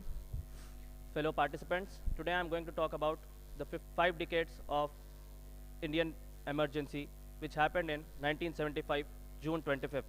It was the darkest hour of democracy, where civil liberties were restricted, political opposition was suppressed and freedom of press was curtailed.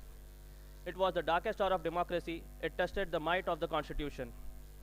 I will not talk about the factors for the reason to implement the emergency. I will talk about the lessons that we have learned throughout the journey.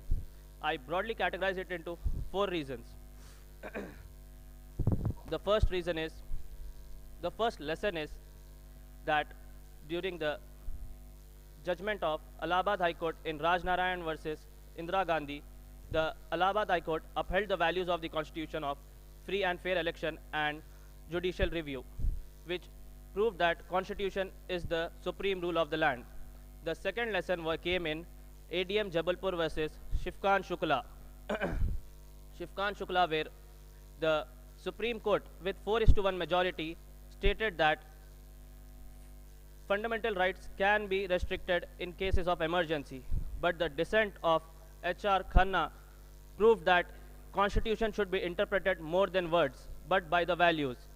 The third lesson came with the years coming in Minerva Mills versus Union of India and Maneka Gandhi, which established and concrete the idea of basic structure of the constitution, which clearly shows that constitution is not by words, but by the values that the framers made it with.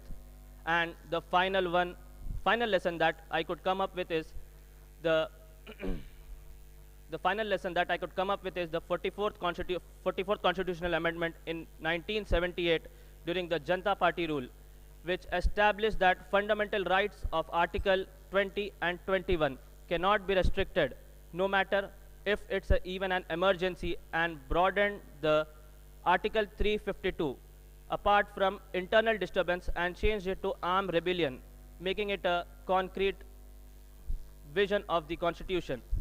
Finally, 50 years have passed since the emergency has been declared, and I could say that public involvement is very much needed, as well as judicial interpretation, as well as separation of powers, as well as working of different organs of the government with proper checks and balance is very much required for the growth of Viksit Bharat and to achieve the top one economy in the world. Thank you. Jai Hind. Thank you, everybody.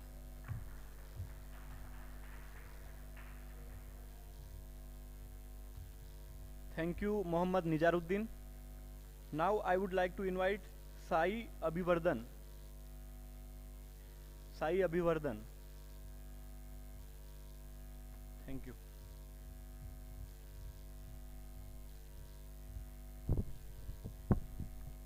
Kashmir से कन्याकुमारी तक, गुजरात से अरुणाचल तक, आज भारत लोकतंत्र की सच्ची आत्मा को पूरे गर्व से महसूस कर रहा है। लेकिन 50 साल के पहले भारत ऐसा नहीं था। अंदर की नमस्कारम, नेनु मी साई अभिवर्धन एयरकॉट, my Bharat volunteer from the city of Pearls, Hyderabad, Telangana, and a final year student from Anurag University. In 1975, that is 50 years behind us, it was when the then Prime Minister of India, Srimati Indira Gandhi, has declared an emergency just to safeguard her position as Prime Minister. History is not about just learnings. The first thing that we have learned is protecting of our constitution institutions, which was drafted under the guidance of Dr. B.R. Ambedkar. The constitution, which includes legislative, executive and judiciary, should stay equally balanced to safeguard our Indian government and Indian constitution. The second one is the freedom of speech and the freedom of expression and the right to media. When our words are paused, there is a deficiency of the truth that to be coming to an end. To just safeguard our Indian constitution, the voices of India should be raised to get our truth back. The third lesson that we have learned is the power of citizens. The citizens who have voted 2 years after this event, that is after 21 months, safeguarded our constitution and got back our democracy back to power, which also resembles that no one is above the power of the voter. Democracy is not just about elections. It is all about transparency, accountability, and the safeguarding of fundamental rights. Thank you. Jai Hind.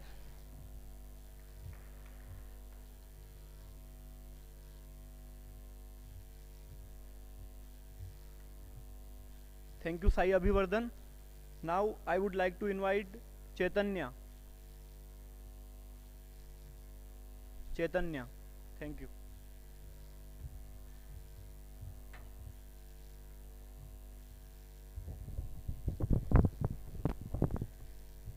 త్యాగాల రక్తంతో వెలిగింది స్వేచ్ఛా రూపం. అలాగే ప్రజల నమ్మకంతో నేటిదాకా నిలిచింది మన ప్రజాస్వామ్యం. Greetings everyone. This is Chaitanya Sagar Kondikanti, third year BA LLB student from Alliance University. Democracy. What is democracy? Today we elect the government and government rules us. But on 25th June 1975, as already quoted by many of my fellow citizens, Miss Indira Gandhi, the government led by Miss Indira Gandhi, as per call of Mr. Fakhruddin Ali, the emergency was called upon. And then you all know what happened. The leaders, the citizens, and who not, the media people, everyone were jailed. There was no reason why they were jailed. This list is inexhaustible. This includes opposition leaders like Lal Krishna Advani, Jayaprakash Narayan, and many others. Then comes the ADM Jabalpur case. In 1976, when this case went to the Supreme Court of India, there was 5-judge bench where only single judge, that is Justice H.R. Khanna, who gave a dissent opinion, where he has mentioned that Constitution is not a mere document of parchment. It is a way of life that every citizen lives. And then, in the 44th Amendment, this misuse of emergency powers was restricted. And in conclusion, I quote Atal Bihari Vajpayee, who says, सरकारें आएंगी जाएंगी, पार्टियां बनेगी बिगड़ेगी, but ये देश रहना चाहिए, ये देश का लोकतंत्र अमर रहना चाहिए. Thank you.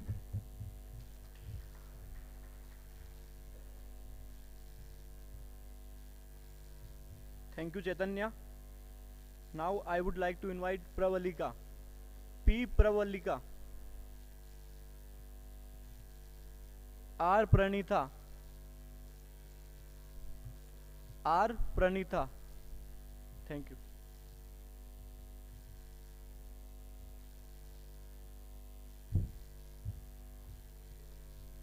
Democracy, democracy, democracy. We keep hearing democracy. Is democracy just restricted to the textbooks or to the world? Democracy means by the people, for the people, and the people, which is quoted by Abraham Lincoln.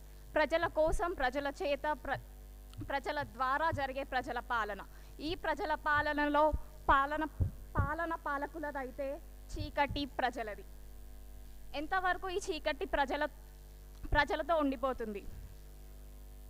ఇదే రోజు 1975 25th June emergency has been imposed in India, which is a big dark day for India to go beyond.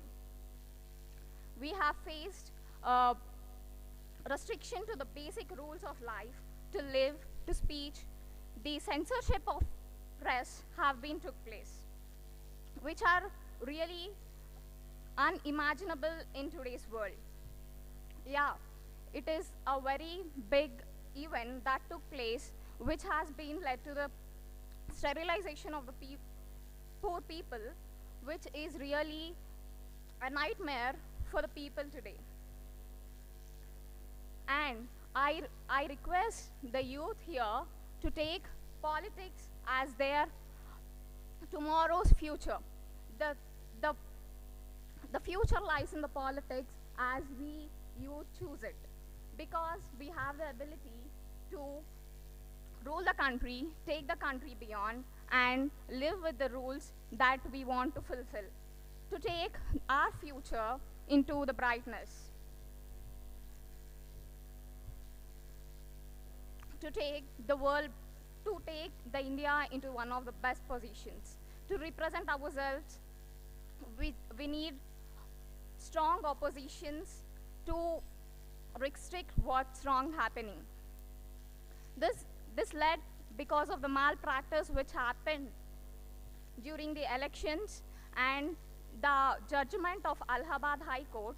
So it has been a very big crisis that day, and emergency has been imposed, which long for 21 months until 1977 March. And today we all must be aware about our basic rules and take our basic rules as strength and never leave our basic rules and follow them strictly and vigilant about our rules may take us beyond. Thank you.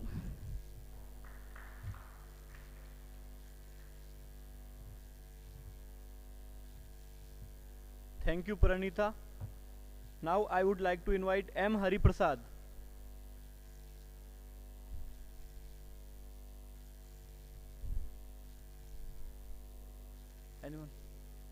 Anyone remaining?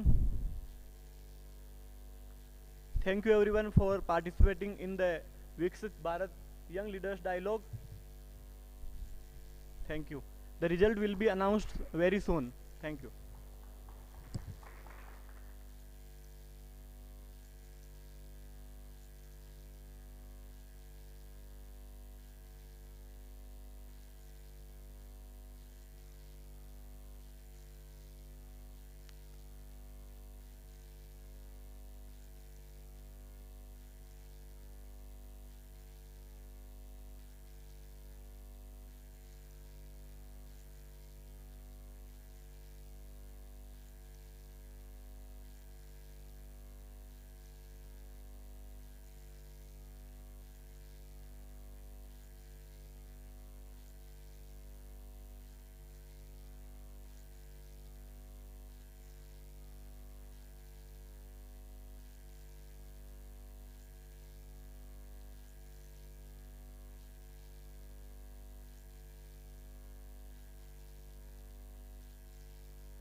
Good evening to all and to all juries also.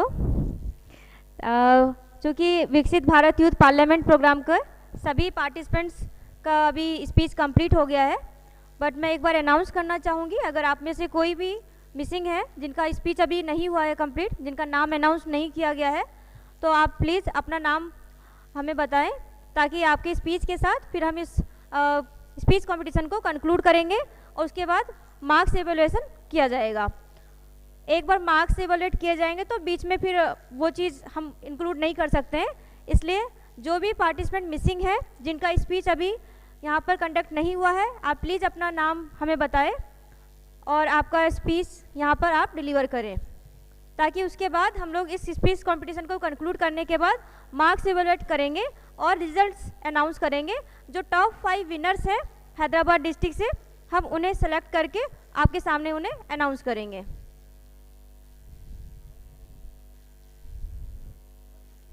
Manish Kumar नाम, हाँ वो नहीं आया ना, बुला लीजिए उसे।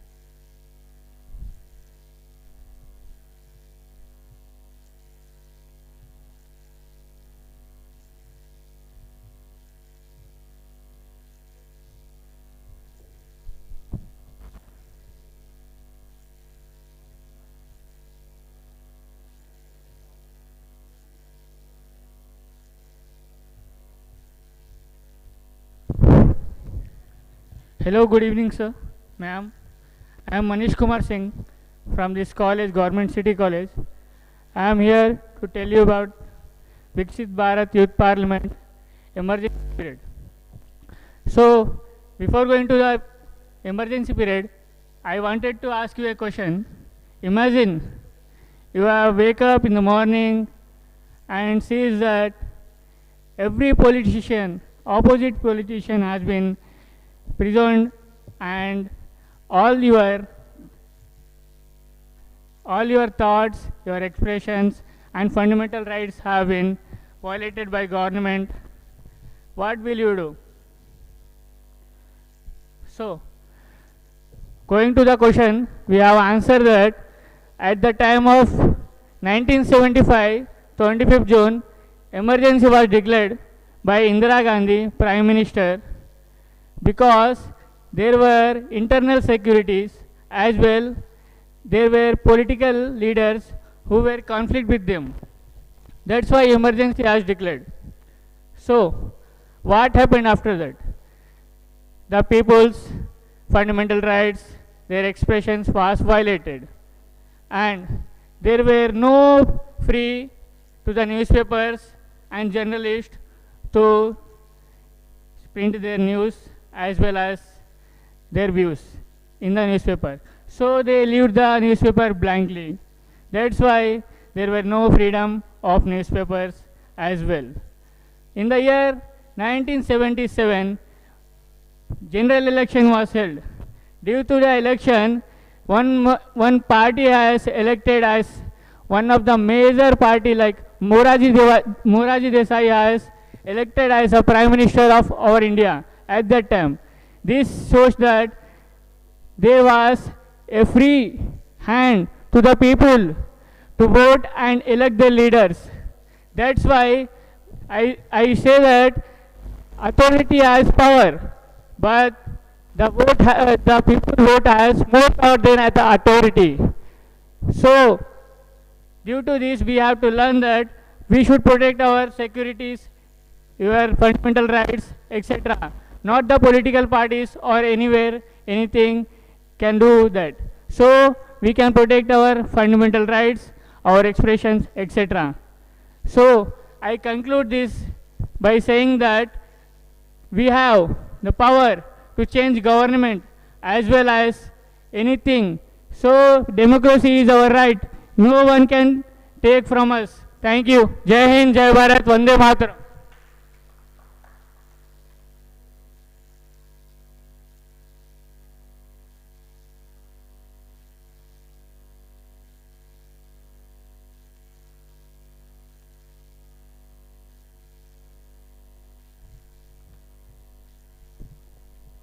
Good evening everyone, Sayyid Ismail Hussain here. So Yes, good evening everyone. Sayyid Ismail Hussain is here from VRK Law College. So as my fellow predecessor, it's there sir, 15.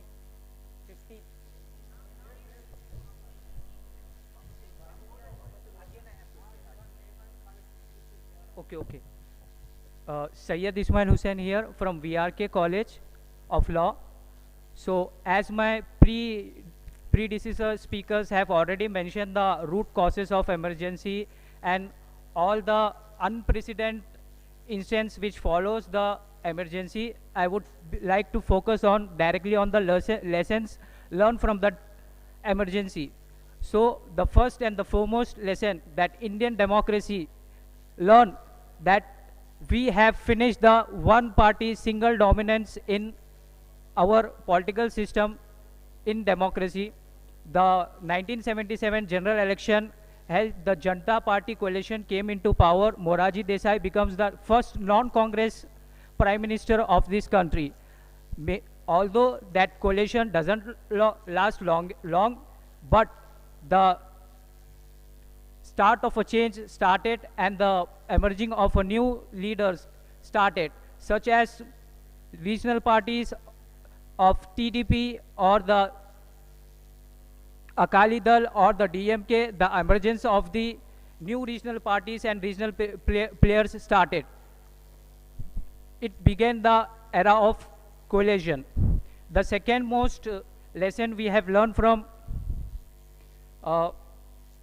emergency was the checks and balances of a democracy is very important, because power corrupts and absolute power corrupts absolute. So whoever may be in the power, whichever left, right, center, the checks and balances has to be there in a democracy. And third and the last, I would say that the vigilant citizens are the flag bearer of a democracy, the dark era of democracy, and because of the political impulse of the Indian people, which led to the rebellions against the emergency. So I would like to end with a quote from Subhash Chandra Bose: "Freedom is not given, it is taken." So we, the people of India, like our preamble says, we should protect our rights promised in Constitution. Thank you so much.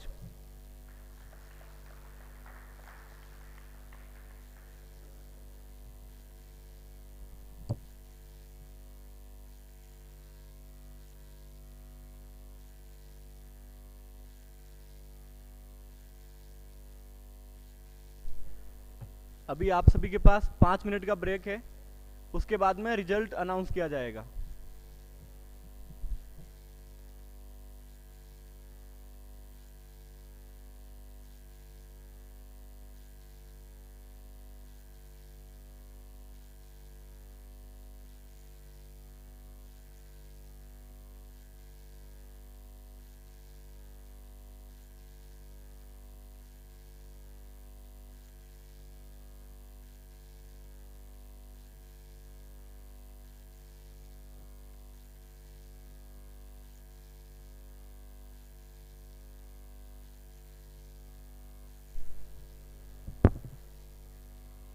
A small announcement. It is not as a part of youth parliament. It is my words which I want to express myself.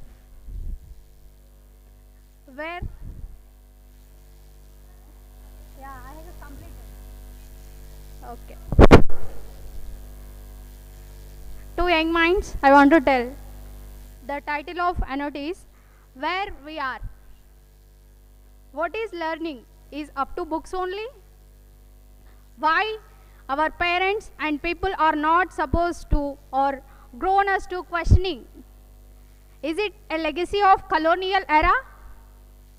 Why children are addicted to gadgets instead of playing in the nature? Why there are millions of children and women are under trafficking in the nation with a republic constitution? It is a free nation with the consequence of violation and social disturbance. At last, when we are ready to change, is it with the changing of our mindset is not it. Thank you. Mera Bharat Mahan.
Hello everyone.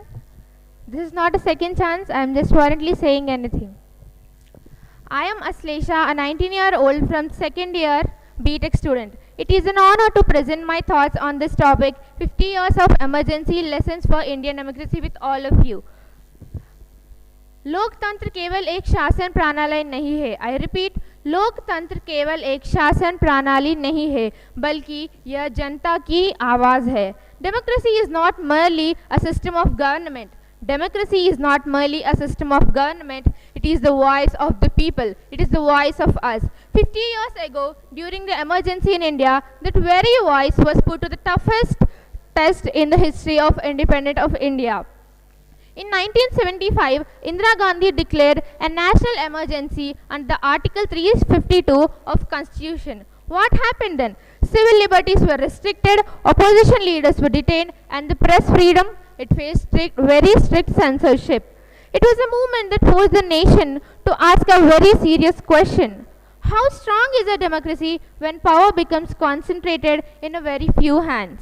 The emergency was just not a moment in history. It was a moment of reflection. The moment of reflection taught us many lessons, and I would like to show you all the three main lessons which I actually learned when I am searching for this. Strength of institutions. The institutions like Parliament, the judiciary, and the free press. These are the pillars of our democracy. When these institutions remain independent and vigilant, these will be the safeguard for our democracy. And these also help without using the misuse of the power. The emergency reminded whole India that the democracy is not protected by the authority, but it is protected by the accountability. Freedom of expression. This is the main lesson we should know as the youngsters.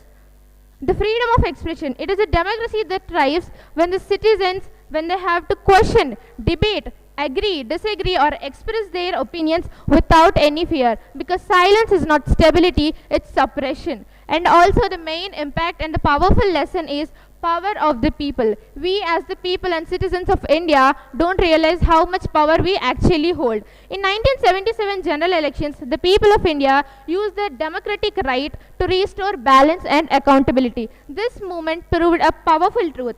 In democracy, the ultimate guardians is not the government or is not anything. It is us, the people, the citizens of India. As someone from Telangana, these lessons hold special meaning to me. Our democracy must ensure that every region, every community, and every voice is diverse in the nation is heard and as well as respected. Because democracy means becoming stronger not through uniformity but through inclusion and representation. As Dr. B.R. Ambedkar sir reminded us, Political democracy cannot last unless there is at the basic of the social democracy. एक विकसित भारत का निर्माण तभी संभव है जब लोकतंत्र केवल संविधान में नहीं बल्कि हर नागरिक के विचार और व्यवहार में जीवित रहे. The responsibility of building a developed India lies in the hands of the citizen who protect democracy. Who are the citizens of India? It's you and I and all us together. As we reflect on the 50 years since the emergency, we must remember the fact that democracy does not survive by the power. It survives through awareness, the courage of the citizens and the accountability held by the citizens who want to protect our democracy. Only by safeguarding our democratic values today we can truly move towards our mission Viksit Bharat tomorrow. Thank you. Jai Hind.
Okay.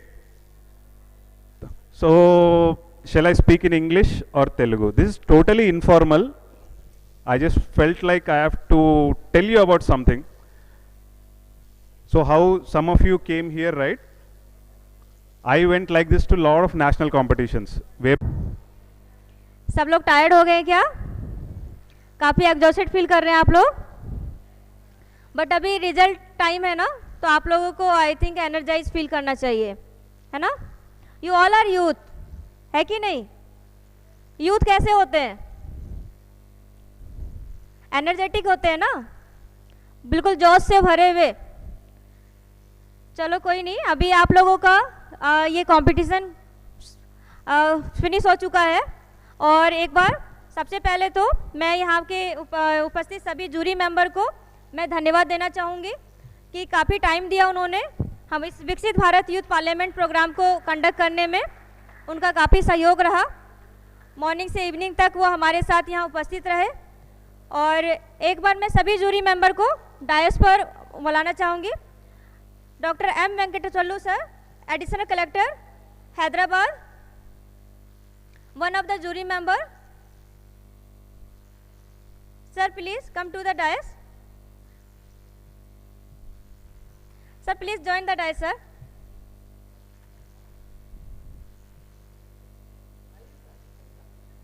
Sir, no sir, actually this is result time. We will felicitate the winners. Please come to the dais, sir.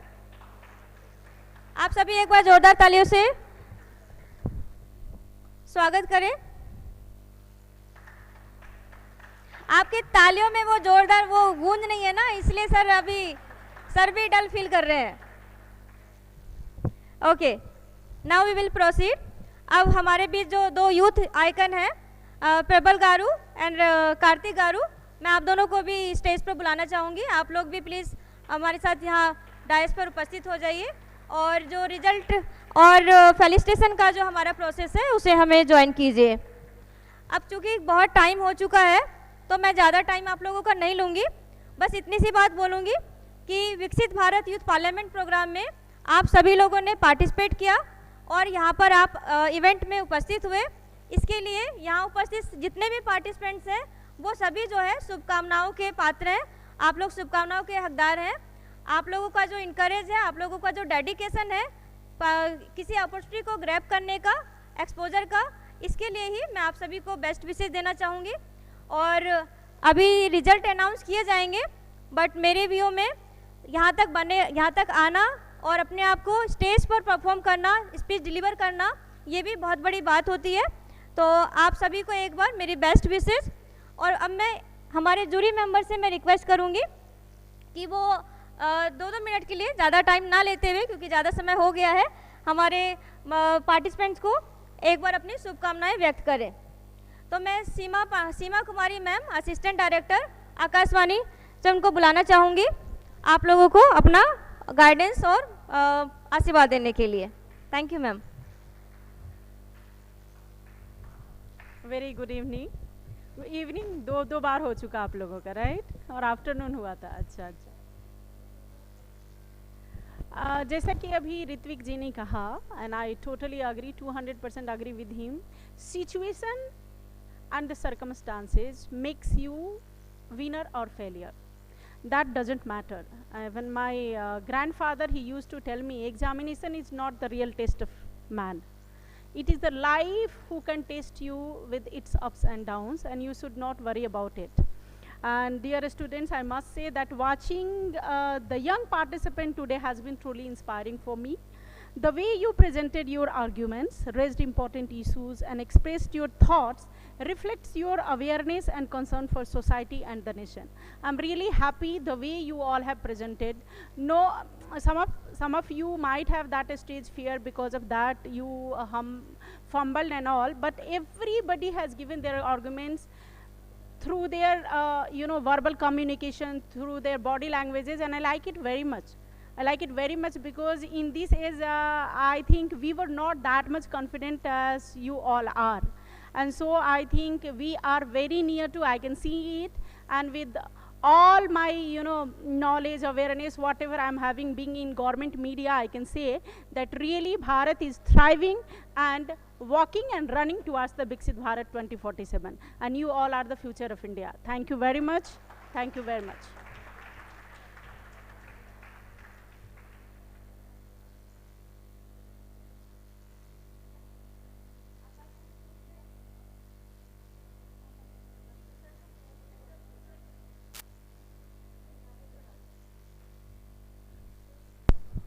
Now we request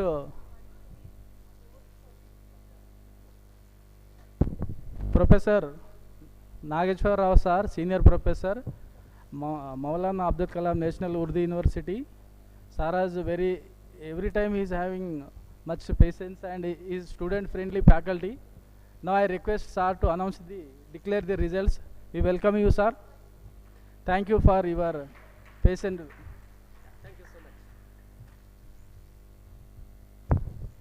So let me tell something for you all. I congratulate all of you for being part of this competitions.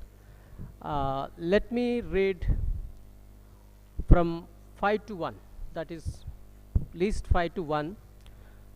5th place is Miss Varsha. Miss Varsha. 5th place. 4th is T. Nikita. T. Nikita. 3rd place is Akshay. Akshay. Yeah, मंच पर आ जाइए. You are all invited to come onto the dais. The 2nd place is Atharva. Atharva.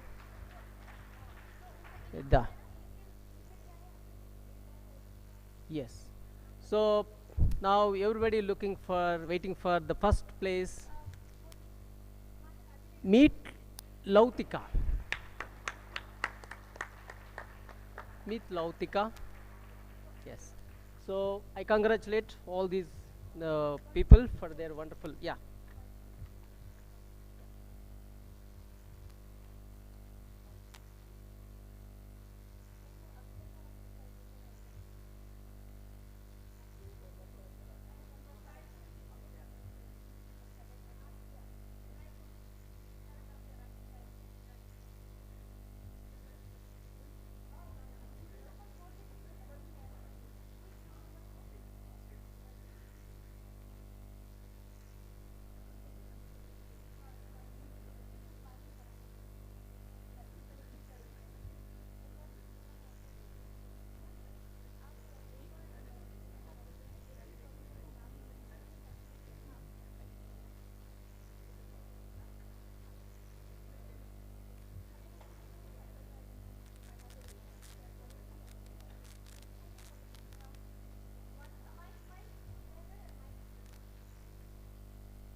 Really congratulations to all of you. And the fifth, and the winner from the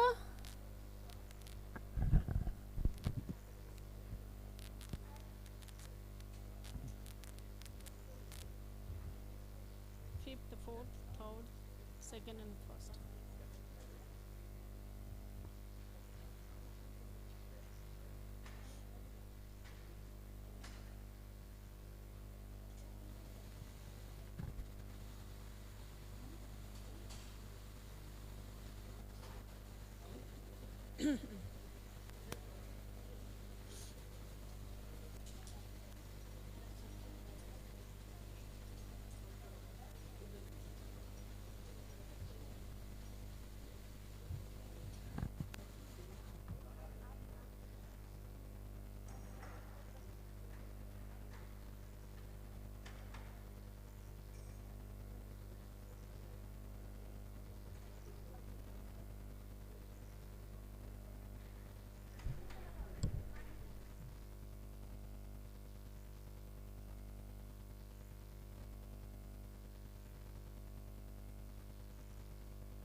Hello.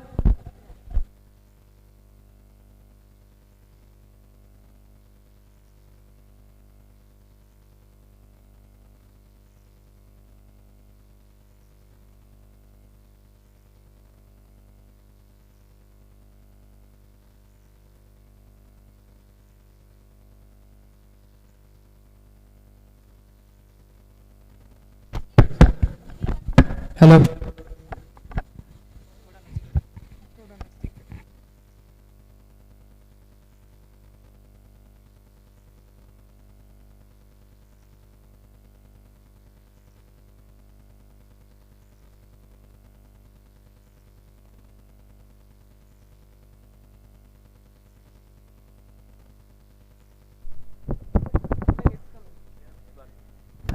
Hello. Yes. There are 5 winners today we selected.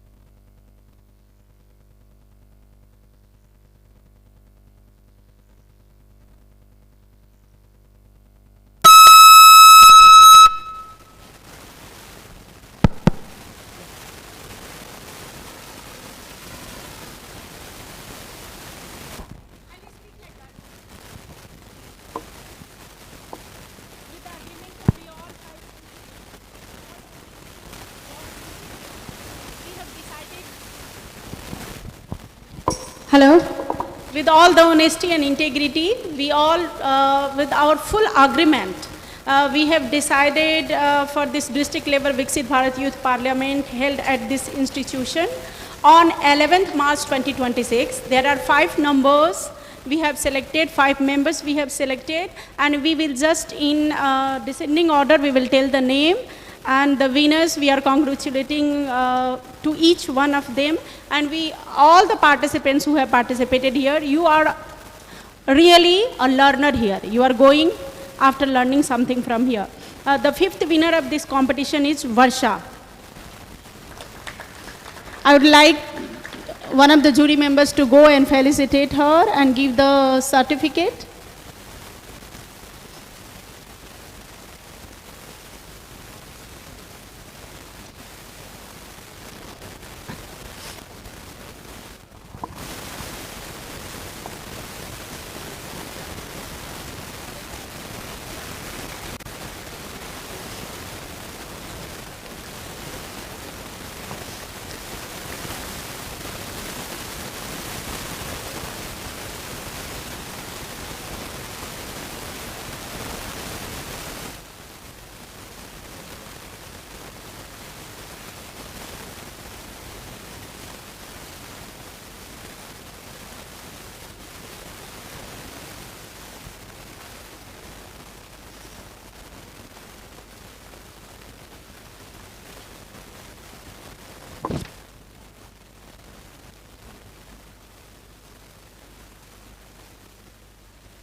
I would say one thing, everybody have done exceptionally well. It was really a very close shot for us to decide.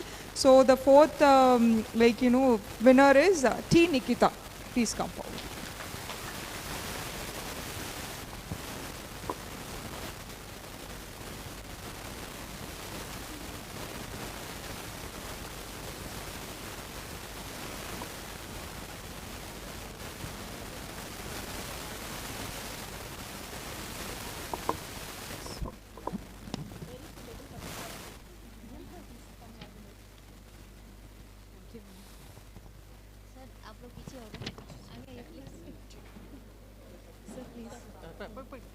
Hold it properly. You hold it.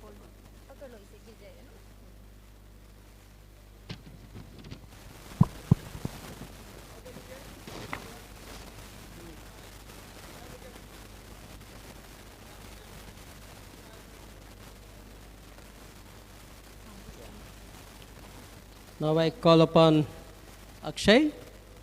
Come. Akshay is congratulations on behalf of the jury members and as well as the organizers.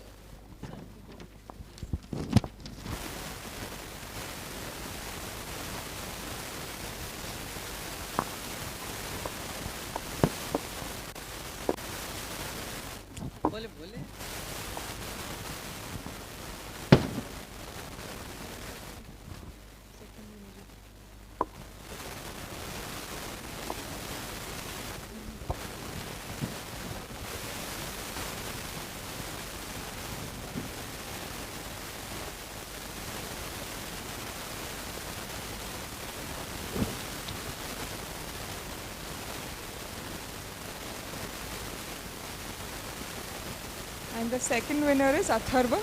Congratulations.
And the top winner of the day, Meet Laptuka. I think it's surely your day today. Great show.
Hello.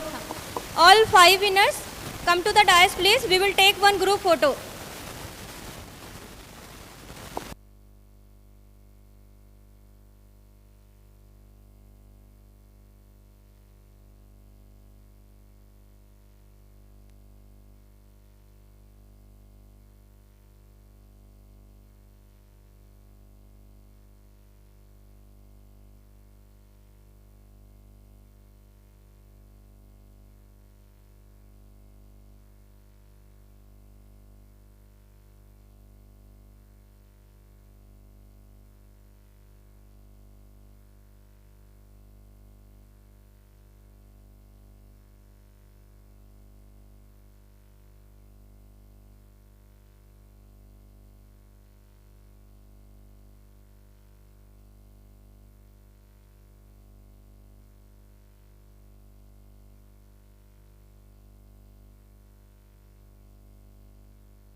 I request all participants to collect their respective certificates so that they can please stay back for just few minutes.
All parties.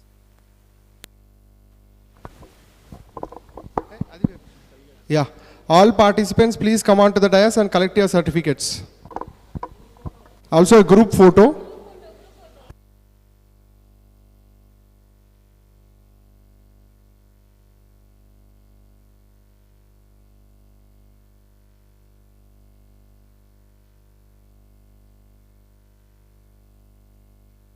Everyone collect your certificates.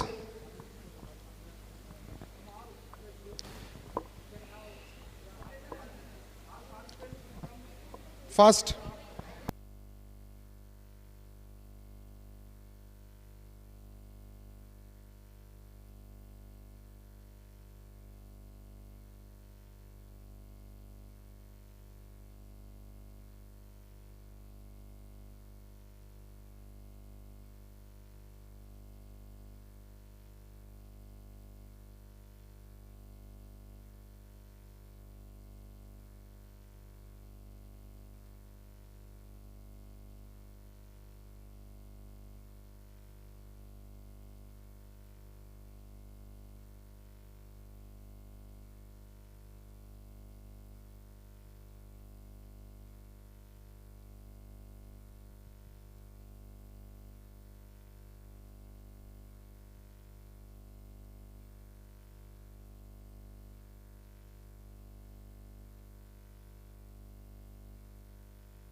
Yes, I. Now we request our jury members to take a token of gratitude. Now we request to Professor A. Nageshwarrao sir, please take our token of gratitude.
Now,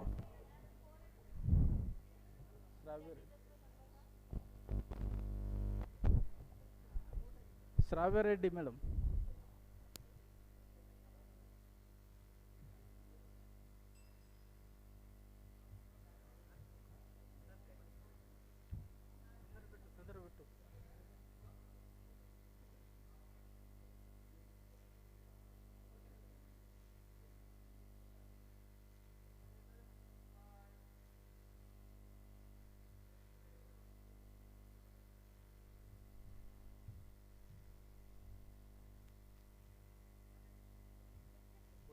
photo काढो तो आजच.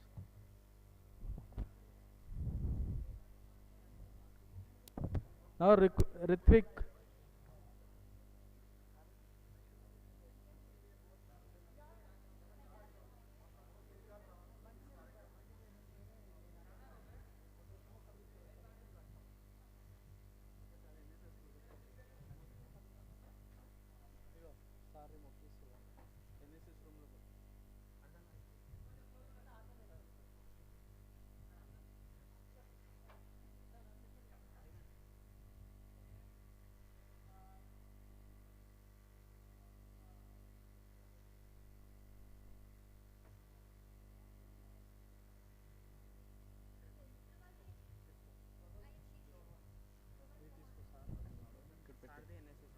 ఇక్కడ పెట్టి తర్వాత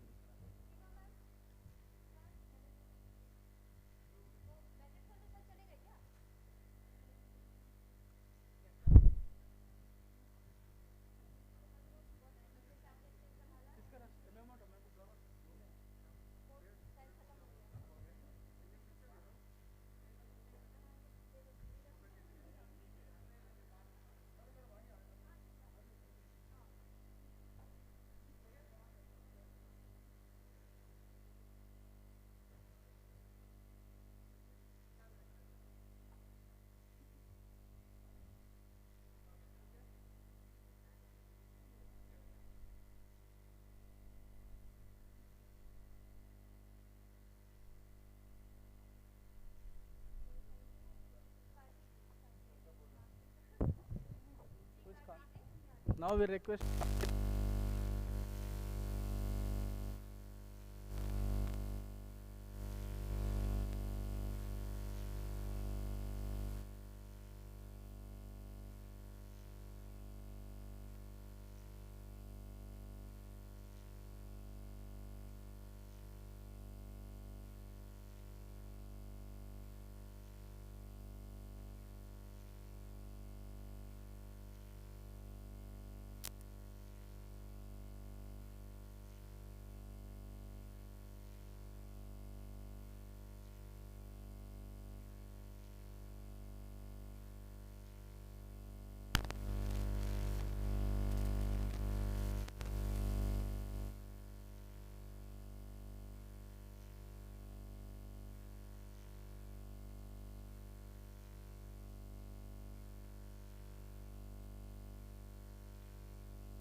सभी jury members, हमारे guest और NSS youth volunteer और Tirupati sir NSS programme officer और यहाँ उपस्थित मीडिया हमारे कैमरामैन और ग्राउंड वर्क करने के लिए जो स्टाफ हैं वो, बाकी सभी डिग्नेटरीज और यहाँ इस प्रोग्राम को सक्सेसफुली कंडक्ट करने में अपना सहयोग देने के लिए बाकी सभी मेंबर्स को मैं मेरा हार्दिक धन्यवाद, मेरा आभार व्यक्त करना चाहूँगी। आप लोगों के सहयोग से आज विकसित Bharat youth parliament programme Hyderabad district में गवर्नमेंट सिटी कॉलेज में सफलतापूर्वक यहाँ पे संपन्न किया गया, जिसके लिए एनएसएस और मेरा युवा भारत का अच्छा सहयोग रहा है। एक बार फिर से आप सभी को हार्दिक हार्दिक धन्यवाद। इसी तरह से हम युवाओं के लिए आगे और भी कार्यक्रम आयोजित करते रहेंगे और आप लोगों का सहयोग हम हमेशा एक्सपेक्ट करेंगे। थैंक यू सो मच, हार्दिक हार्दिक धन्यवाद। Thank you.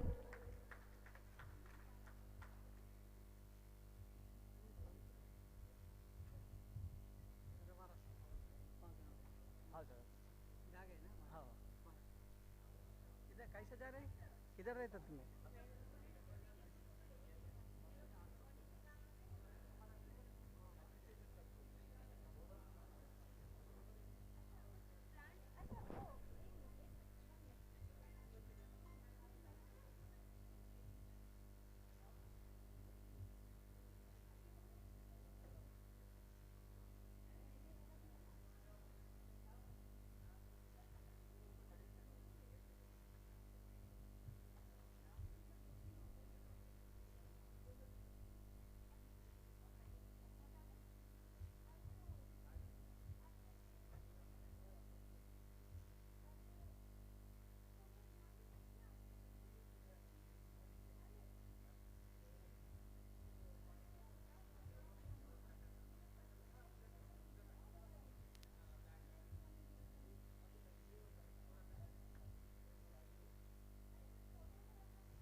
హలో